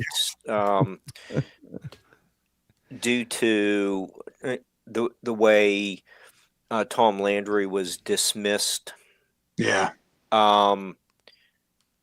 I became an instant Steelers fan. But there's really even when during the 70s, seeing Mike Webster playing in all the 33 degrees, it's pouring down rain, and he's out there with short sleeve shirts on. Mm-hmm. yeah, insane. He Insane. even our high school had Larry Brown as a speaker one day. I think there was something happened where Terry Bradshaw was injured or something. It was like the week prior to Larry's speech to our school, or talk to the school. And he even so someone asked him, so if Terry is out this week, who's the best player to run the offense? And Larry said, it's Mike Webster. He knows what everyone's supposed to be doing. Very, very offensive minded, person. Larry's talking about how he admired him, and instead of spending all of his like all the time in the weight room, pump and iron, he was running like the top deck of Three Rivers Stadium, just running up and down the steps all around. That's insane. Yeah. So that when you have those opportunities to hear about teammates, maybe really learn a lot of respect. Even though at the time they weren't your favorite team, but they eventually became my favorite team. So okay, I'm done. You know what would be interesting to do is do an investigation at like Fenway Park or even Wrigley. Yeah, Ooh, I mean all of the Lambeau Field, all of the history on these The fields and energy just in yeah. here, Oh yeah. the excitement, the loss, the players that spend Hmm. their lives playing there. Like, I love the history of baseball, and I try to teach that to my kids. Hmm. And just this past year, I wanted to buy a Ted Williams autographed baseball bat. And I have a ton of Red Sox signatures, but Ted Williams is the height. I love Ted Williams. Hmm. And I remember I said to Spirit, there was a bat that I saw, and I said, listen, if it's meant for me to buy this bat, you need to give me a sign. Just like the Cardinal truck that almost hit me. I need a sign, right? Yeah. So I work in a medical building, and I'm usually the first one there. So I'm walking through one of the waiting rooms, and I'm getting into my office, and on a coffee table right by the door that I go into, an autobiography of Ted Williams is laying there in the morning. I looked at it, came home, and I said, hon, we got to buy the bat. And she looked at me. She's like, okay, but this is your birthday and Christmas present. So yeah, it gets expensive, but Yeah, it's kind of, I was going to ask you, like, how does how does the other half deal with that? Like, hey, got a sign today. I'm like, oh crap. yeah, well, she's very accepting of that because she knows like my passion for these players, and it's an investment for my kids to hold on to. And That's a real solid investment on that one. I got one for you. Because my father was paparazzi too. He sold the photos that pretty much destroyed Bill Clinton. Yay! He sold Jennifer Flowers to the Little star Willie. that was his client. He also did Joe DiMaggio's book, and he has Joe DiMaggio. That famous shot of him hitting. yeah, He has that signed, and he has one signed. And Joe, I don't know how they got it signed. Him and Marilyn. wow, And he signed it. that's very And then I met through him I met Nick Utt, who did there's a famous napalm little girl naked running, burning napalm. Mhm. And I met the photographer. His name is Nick Utt. He, I think, passed away a couple almost a year ago. And then I also met Joe Rosenthal, who was the photographer that took the famous picture of the flag and Iwo Jima. So I have those. But yeah, I mean, I was able to meet these people, and my dad used to go up to him. He wasn't shy about it, and my dad looked like Pavarotti. Or if you watch Naked Gun series, Enrico Palazzo, just like whatever it is. But when you get those moments to get it, it's great that we can use these. Like, I needed a sign, I got a sign. We need to buy that Lambo. Let's see if I can use that. Well, there's some limitations, at least for us. I can't be like, hey, I need to buy a brand new car tomorrow. Wait, you got to put the brakes on it. But slow it down, folks. yeah. It's just interesting how you get things before things are happening, and that's like someone in here, I forgot who it was, who said it's a blessing and a curse. It does. And I'm going through it right now with my mother. I, saw her, and this goes back like 3 years ago, and she looks like an old lady, and I see her in a chair in one of our cancer chairs in the hospital that I work at. Right. She's on the third floor. I could see because the wallpaper is all yellow, and she's on the chair, and she just looks so much older than she did then. And I'm like, whoa, what's like going on? I woke up, it was unsettling. And fast forward to just a year ago, she woke up and she has bladder cancer. She was passing blood. So she went to the cancer center. Guess what floor she's on? The third floor, and the yellow wallpaper. So there was that. And then I had more nudges. I'm like, this isn't the end. I'm like, there's a whole nother bout where I see her looking even a little more older. And right now she has a heart issue. Her valve is leaking. So she's dealing with heart issues on top of it. And she's looking more and more like she did in the dreams that I have had. So it's kind of like seeing this back then and just knowing that this was kind of coming. Mm-hmm. But even for somebody who does this, it's still emotional. It's still real, because it's we were hoping that we got it wrong.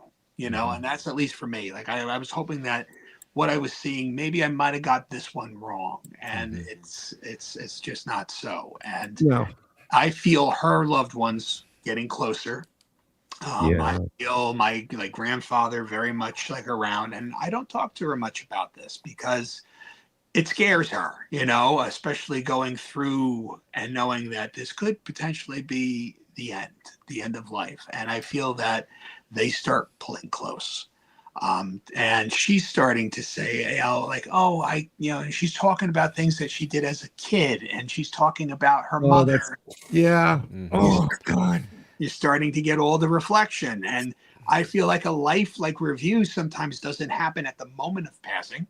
I feel like it kind of like we start going through it as we're getting closer. It's us just getting our things just organized, and I've seen that with other people that I've lost, where the life review sometimes even starts while they're still here, and they start talking about things they did as kids and memories, and you know, it just carries them in. So we're taking it day by day with her. This is, you know, just something that's a part of our life. You know, doing this work, we know that death is just as important as life, you know? I mean, if you're going to eventually pass away, and it's just, you know, you hear things like, sorry for interrupting, Paul. Very good. And you know, like my dad was saying he smelt the bread that his mom used to make. And I'm like, oh my God, you know, and I'm like, your dad's not going to be around much longer, you know, and I'm trying to break it to individuals. I'm saying, you may want to stay with your dad for a bit because you may not have much more times with them or whatever.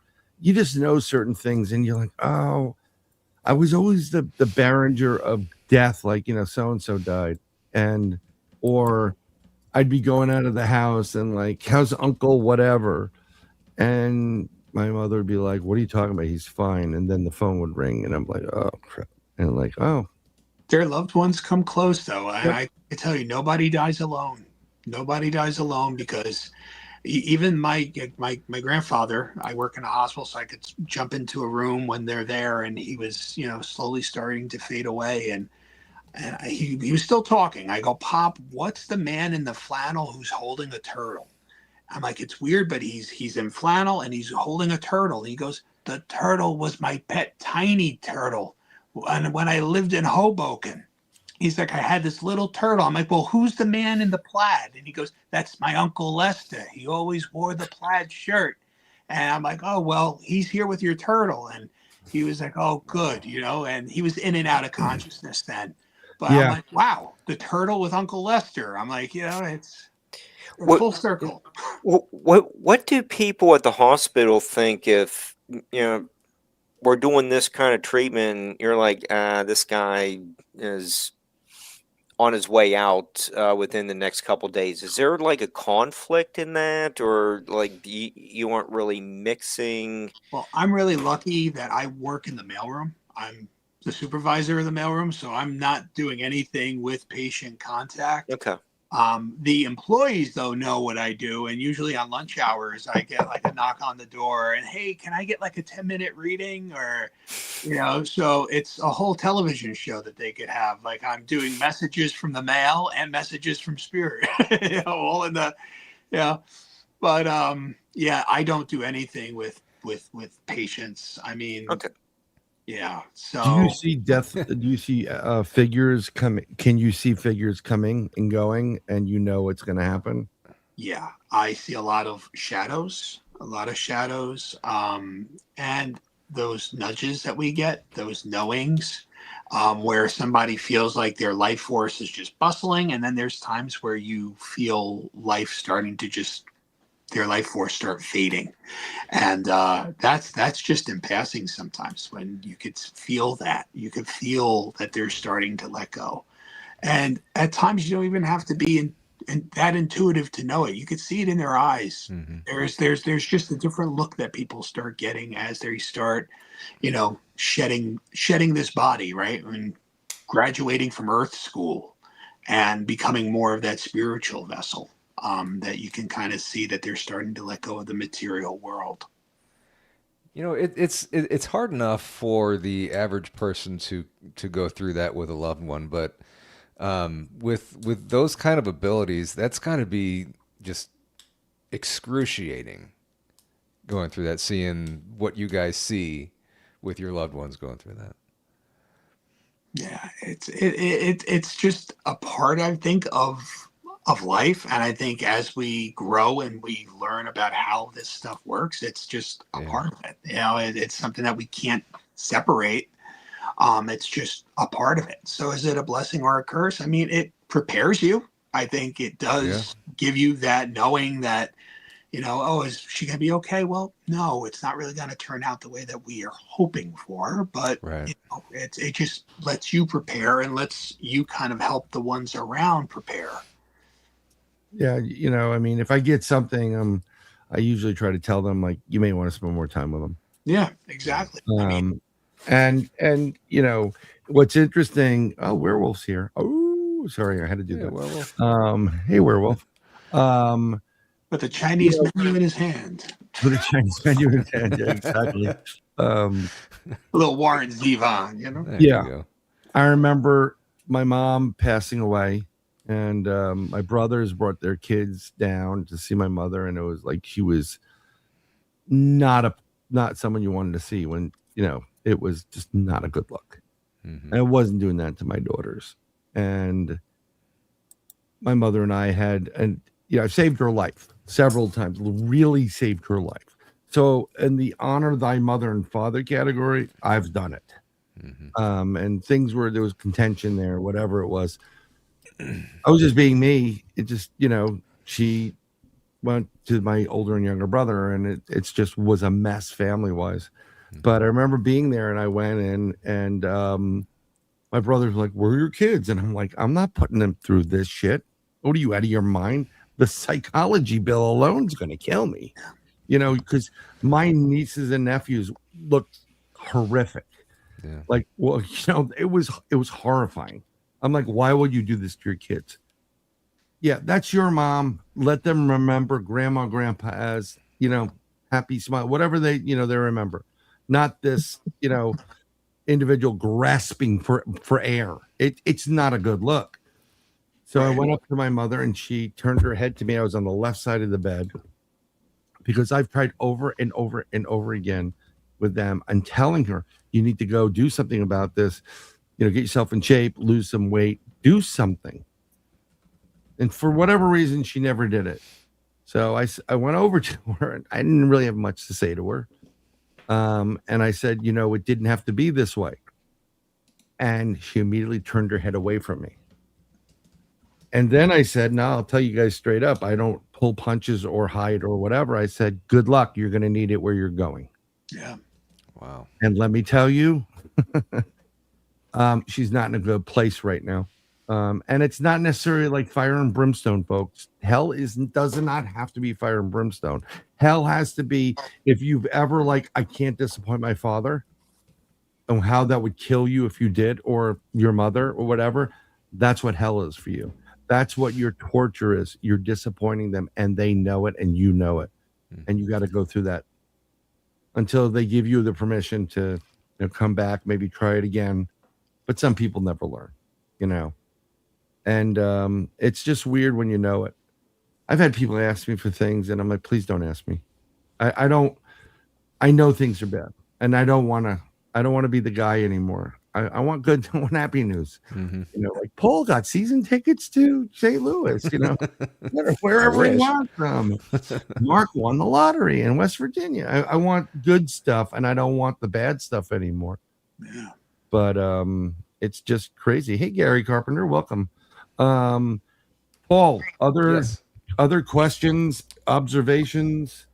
I don't want to keep. We're getting close to the time where we're wrapping up. We do have a question, actually. If I can run it if you're thinking of some questions.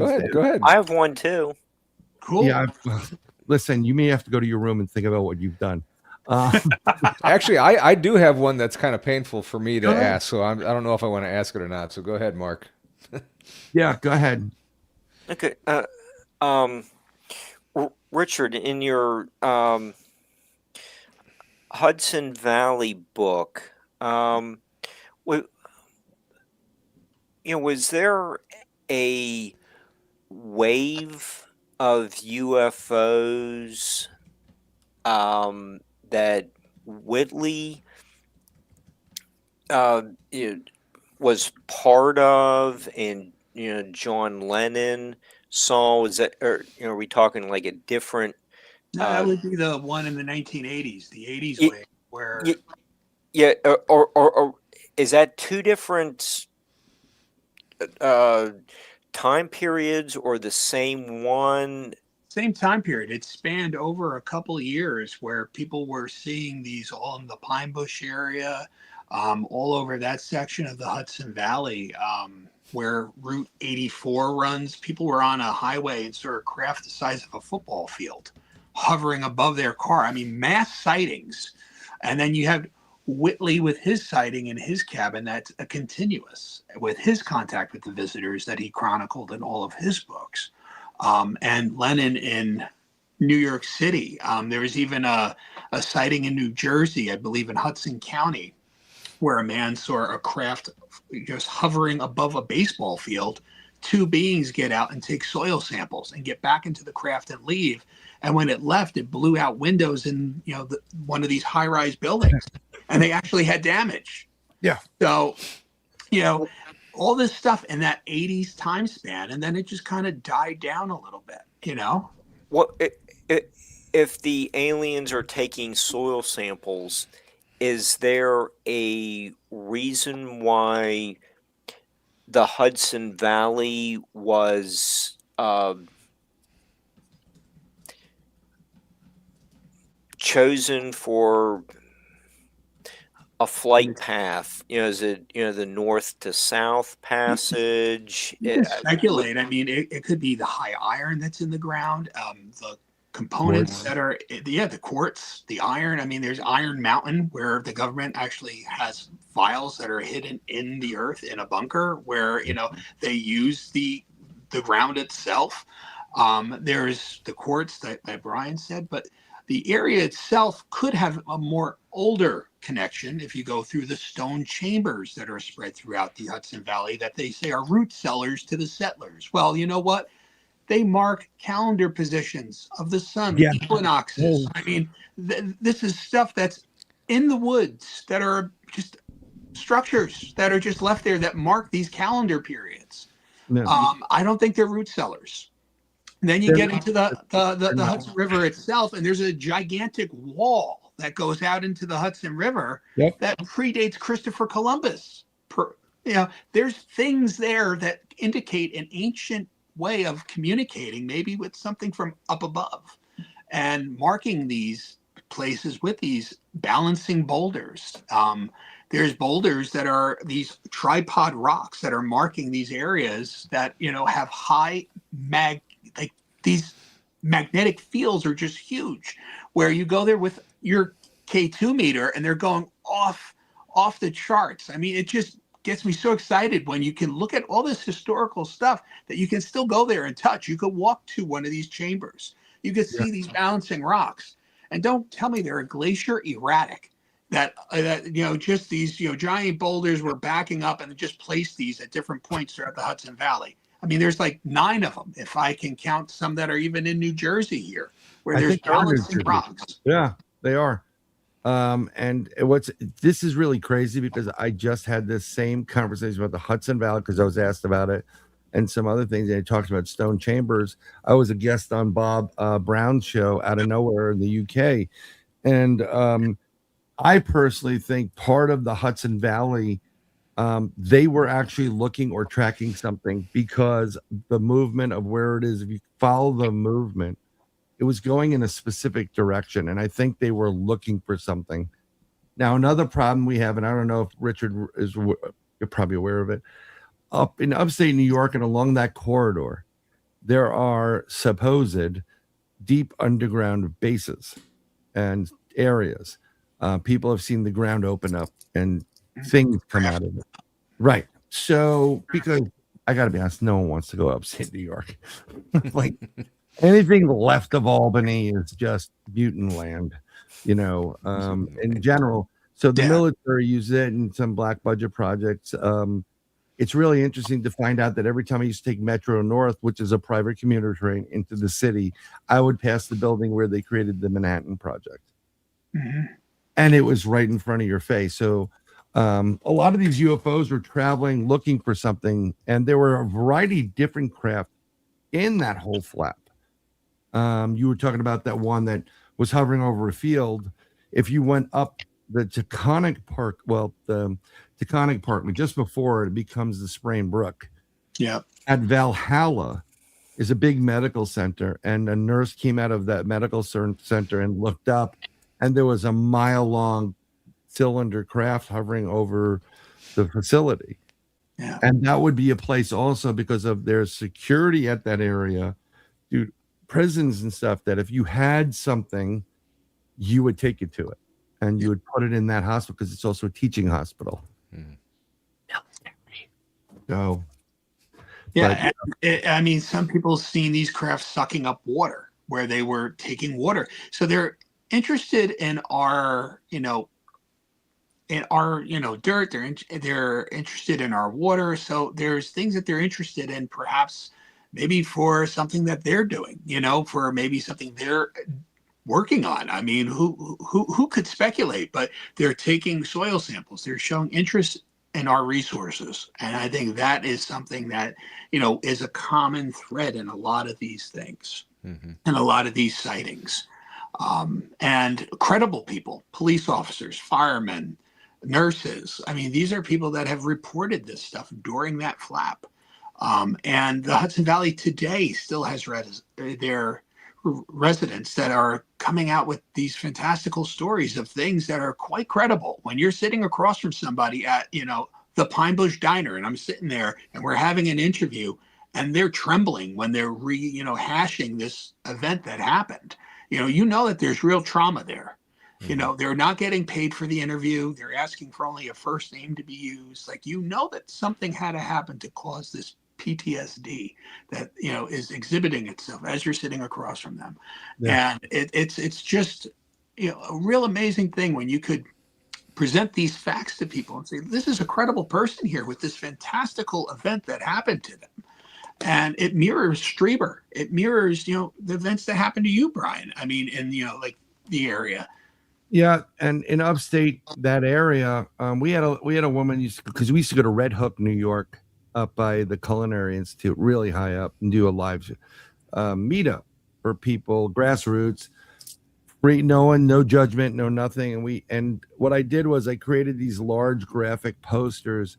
I created an 8-foot tall gray and an 8-foot reptilian, and it unrolls 8 feet.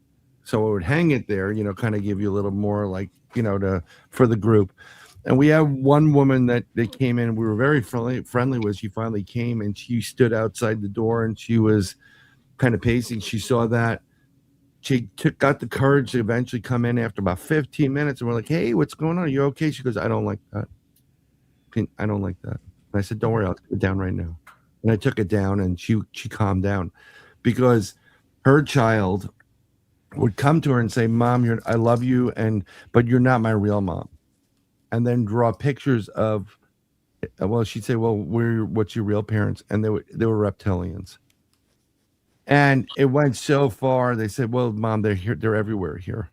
And there was a new community built in, I forgot exactly where it is, and I'm trying to keep that a little bit more private for her own being. But the new community wasn't gated.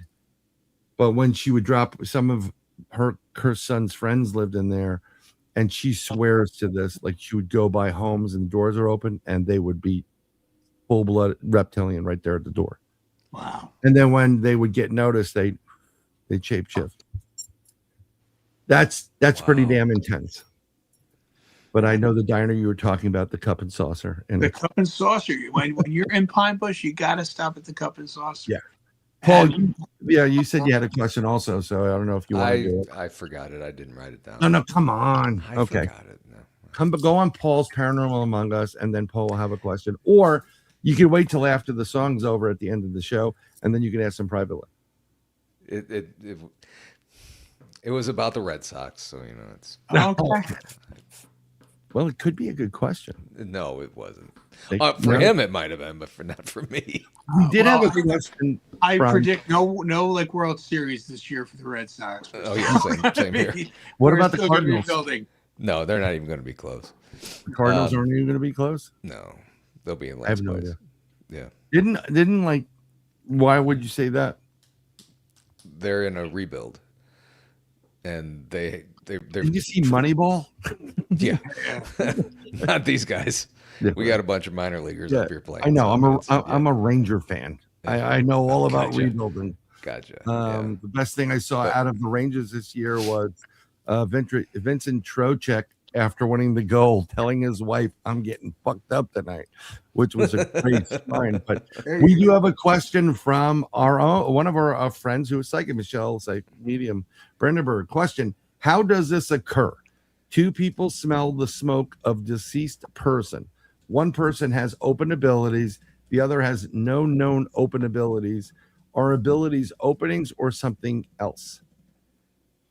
I feel that they're openings. I feel that they're a way that spirit is choosing to communicate with you through your senses that we all have. We have these intuitive senses, and they're trying their damnedest to get through to you. And if that's what they're going to use is the sense of smell, why not use the smell of smoke that dad would have smelled like, or, perfume that links mom to you. And they could be in more places than one. It's not their physical no more. A lot of loved ones and children, especially when their parents pass, dad visited the three kids at the same time and they knew that dad passed. Mm-hmm. Same thing with this. When you smell, they could be in more places than one. They're not limited by physical. Yeah, it's we're joking around. It's gas. If you smell smoke, it's gas. There is. I know somebody has a family member that is a jokester. It was something else that they were talking about, Brian. Yeah, no, I know what they were talking about. Well, Okay, whatever, good. but no. But I know a family member that I know a family that has a member of the family, total jokester, was a jokester. I met him initially, and they do stupid. They do jokey things. They'll make jokey sounds and as ghosts. Yeah. Like this is, and they're like, it's got to be Uncle blah blah blah or whatever. I forgot his name. And you take your personality with you. Like that's the thing. You're not playing a harp on the other side. If dad was like crude or like you take that with you. That don't change. You're not you're not on the cloud with the harp. So it's if they were funny in life, they're funny in the afterlife. Yeah. And it's really interesting. When I see my father, I see him in different forms. When I see other people, I see them in the form they want to present it to me. Kind of hard to explain, but my dad goes back and forth between his army days when he was the thinnest he ever was, and he has a certain look about him. But when I see him, I can see him, and then he morphs into my father because I can see him both. So I guess he's presenting himself to others as that's the image he wants to present himself with, which is interesting because some people have said to me, well, a lot of times they'll present themselves the way they want to present themselves to certain individuals and present others differently. It's just insane when these things happen. I mean, where did you go to this school? Because is the University of Paranormal or the Journey Within? They're a metaphysical church here in northern New Jersey. They have classes that you can take that run the gamut of all these different aspects of communication with the spirit world. You could learn about chakra work. There's other metaphysical and groups that you can join where you could practice your mediumship. You could sit in circles, and a mediumship circle you could do on Zoom where there's people on the entry level that are trying to learn mediumship, and usually a medium sits in that's experienced and teaches you how to do readings. There's breakout rooms that they'll put you and someone in, and you'll read each other, and you'll be really surprised on how the information you start getting resonates with the person that you're in the room with. And it starts giving you that confidence. And I think that's what everybody who's doing this kind of needs, is those little boosts where you're like, wow, I picked up a name, I picked up a location, and they encourage that. They let you grow. But most of all is while you're learning this is they teach the ethics. So spiritualist churches, the metaphysical churches where they embrace this, they offer programs, and it's not expensive. Some of these mediumship circles, it's $20 a week to sit in, and you get an hour and a half to a 2-hour class, and you learn different aspects of mediumship. And it's taught by people that have been doing this for years. Arthur Findlay College in England, you can take classes with them on Zoom.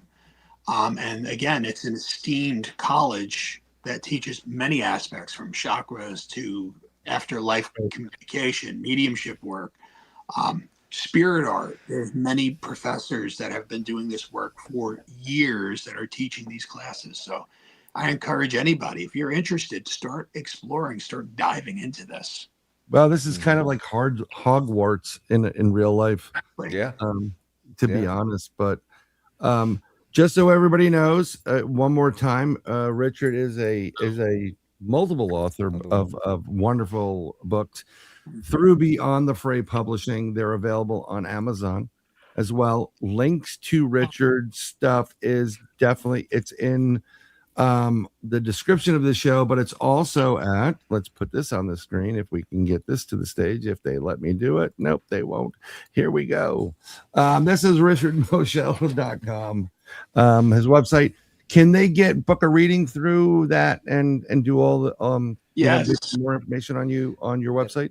Yep, that has everything. You could book a reading, you could do in person, you could do Zoom appointments. I even have a link to the Amazon store so you could buy the books, and you find out all the latest stuff that I'm doing, all of the events that are coming up, and past podcast episodes. So check it out. And he That's also awesome. has the pictures that you drew that were spirits that came through that look so much like the actual person.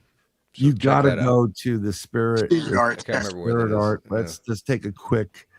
It's just, you got to go peruse it, because Yeah, I'm trying to get to like There- that. there you go. I mean, wow.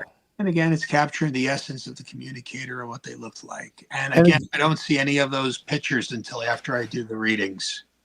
And what's interesting is it doesn't have to be a Picasso or a fine artist. It does captures them. There is very familiar aspects of the drawing with the actual image. So some people just get crazy. Like, well, it's not really accurate. I'm like, give me a break. Move on. Go pick a finger. Yeah. And I just, there was something here. Question was, can you smell spirits after they have left? Does the smell linger? Not, I mean, the only thing I smell is if they wore perfume or cigars, or there's something about them that was associated with them. You'll smell it. You'll get that whiff of it. If they hang out, like I think my grandmother's visited me and she liked some rose or whatever that there's a rose perfume. It drove me nuts. I'm not a big fan of it, but it would come in certain spots and I'm like, okay, she's here. And I know my house is not clean enough for my grandmother. I mean, she's probably like, at all. You know what it's like. You know, it's your mom or whatever. It's like she was my mother for the most part. And Did I'm you hear like, a vacuum turn on in the middle of the night? no, she was old school. She literally would get on the floor and scrub her floor. Wow. Oh my And God. when I tell you, you could eat off the floor of this woman's house, it's not a joke. That's crazy. Wow. Yeah, so it's you know, it's I miss her, you know, and loved every moment of it. And she came through at a table tipping session in Gettysburg that I Wow. was at. My mother did because she wanted forgiveness. And like, good luck. Go fix what you broke, and then we'll consider it. God forgives. It's just my thing. And everybody's like, well, you really should. I'm like, you weren't on the receiving end of it. That's a totally different thing. She has the option right now to fix things. Let her go fix it, and then we'll work on something. My grandmother would come through and I said, I miss you too. I love you, but we're here for somebody else right now. Let them connect. And she'd go away. I can see her. If they want to come and visit, they can visit, but it's not a problem. I can't thank you enough. I can't thank two of you gentlemen and three for being on the show today in the broadcast. I thoroughly enjoyed this, Richard. I great meeting you, and this is just a fantastic show. I've learned so much, and it's just fascinating. Hopefully, we get to do this again. Yes, I really enjoyed myself, guys. Thank you. Yeah. And I love the fact that Paul was literally sitting back in his chair going, this is fucking awesome. I got a show out of this. And this, and didn't have to look for a gas. That's my ass. And he got something from Fades. You got a new member. Look at that. I got Werewolf. Thank you. YouTube member. And then this guy said, great show, Paul. Some Bryan Bow. How do you pronounce his last name? Brian Bowden and Mickey, came in. Thank you, guys. Chats. And I think there was one from Fades as well. Yeah. Bigfoot Fades, which is great. But I do appreciate you guys both being here, and anytime we can help out. I always appreciate Mark Eddy. Sometimes we have to calm him down. He gets too excited. But I love Mark, and we do some strange things. I don't know who we have next coming on. But if you want to contact Richard, I think the website would be the best way. Yeah, or a live event, actually, when you do it you're usually pretty much in Jersey, sometimes Philly, if I'm correct. Oh, the tri-state area. Definitely go out and check him out, because he's a really one hell of a great human being, and he does really, really good work. And hopefully this summer, if I get back up to New York, because I have to do certain things. We gotta hang out, Brian. Oh, we're definitely going to hang out. I don't know what we're going to do. I need to meet you in person. Definitely. Might be in different rooms, but you'll hang out. Yeah. Call my lawyer. No. Right now, I'm trying to. I knew it was going to happen. My car had another problem, so now we got 1-800 Lemon Law on the line, and they're going to be taking my case, and so hopefully. I predict something good's going to happen for me on that end. And remember, March 7th, Emmaus, go get your tickets. It is a fundraiser for Adam Whited, whose family, they lost everything December 1st. The fire, this was supposed to happen for them. They're doing it Saturday, December 7th. March 7th. Sorry about that. Yeah. And I believe there's still a GoFundMe page link for him. I'm not entirely sure, but if they do, I'll have it out someplace, or I'll get it to Brian and we can share that. Yeah, and I had it at one point. I think I have it I'm on Awake Nation every Thursday from 9 to whatever, but I think I have a GoFundMe for him in here, and I just can't get to it right off the bat. But it is a great cause. Yes. He's a really, one of the nicest guys you'll ever meet in your life. Him and his brother are really Pam sweet. Pam just put it on the chat. Thank you, Pam. Pam is on it. One of my awesome moderators. Awesome. Yeah. I'm looking and there we go. I used to have it pinned up. I'm gonna still pin it up. And you can support Adam and his family. And talk about a location I'd love to investigate, that whole area where Adam and his family are, because they came on fire after fire after fire, Richard. I'll be down there on his property in March sometime. Oh, you better bring some fucking salt. And I'm going to be. They're putting me out as Bigfoot bait, so I might not make it back. So who knows? Yeah, Bigfoot bait. Well, hold on, we're going to put a Bigfoot. There he is. Oh wow, there he goes. That is awesome. That's great. My God, imagine seeing that in the middle of the night. You better be good, or he's going to come alive and come in. Yeah. You've had that hidden for the last 2 hours. I didn't even realize it was there. Yeah, he stands guard. Yeah, that's really, really cool. I actually picked up my daughter in the same outfit from middle school. I'm like, hey, honey, that's what you do with the dad. Everybody have a blessed day. And like we always end it. If it wasn't for you guys, we wouldn't be able to do this. And we do appreciate you. Lots of love and light. Prayers, healing, recovery, blessings for everybody that's going through something in their families. Be nice and kind to each other. Meditate at least 10 minutes a day. It'll prevent you from needing lawyers. And we're going to end with the song. So thank you again. Blessings. See you next Wednesday. Bye. Good night, everybody. Peanut butter. Good night.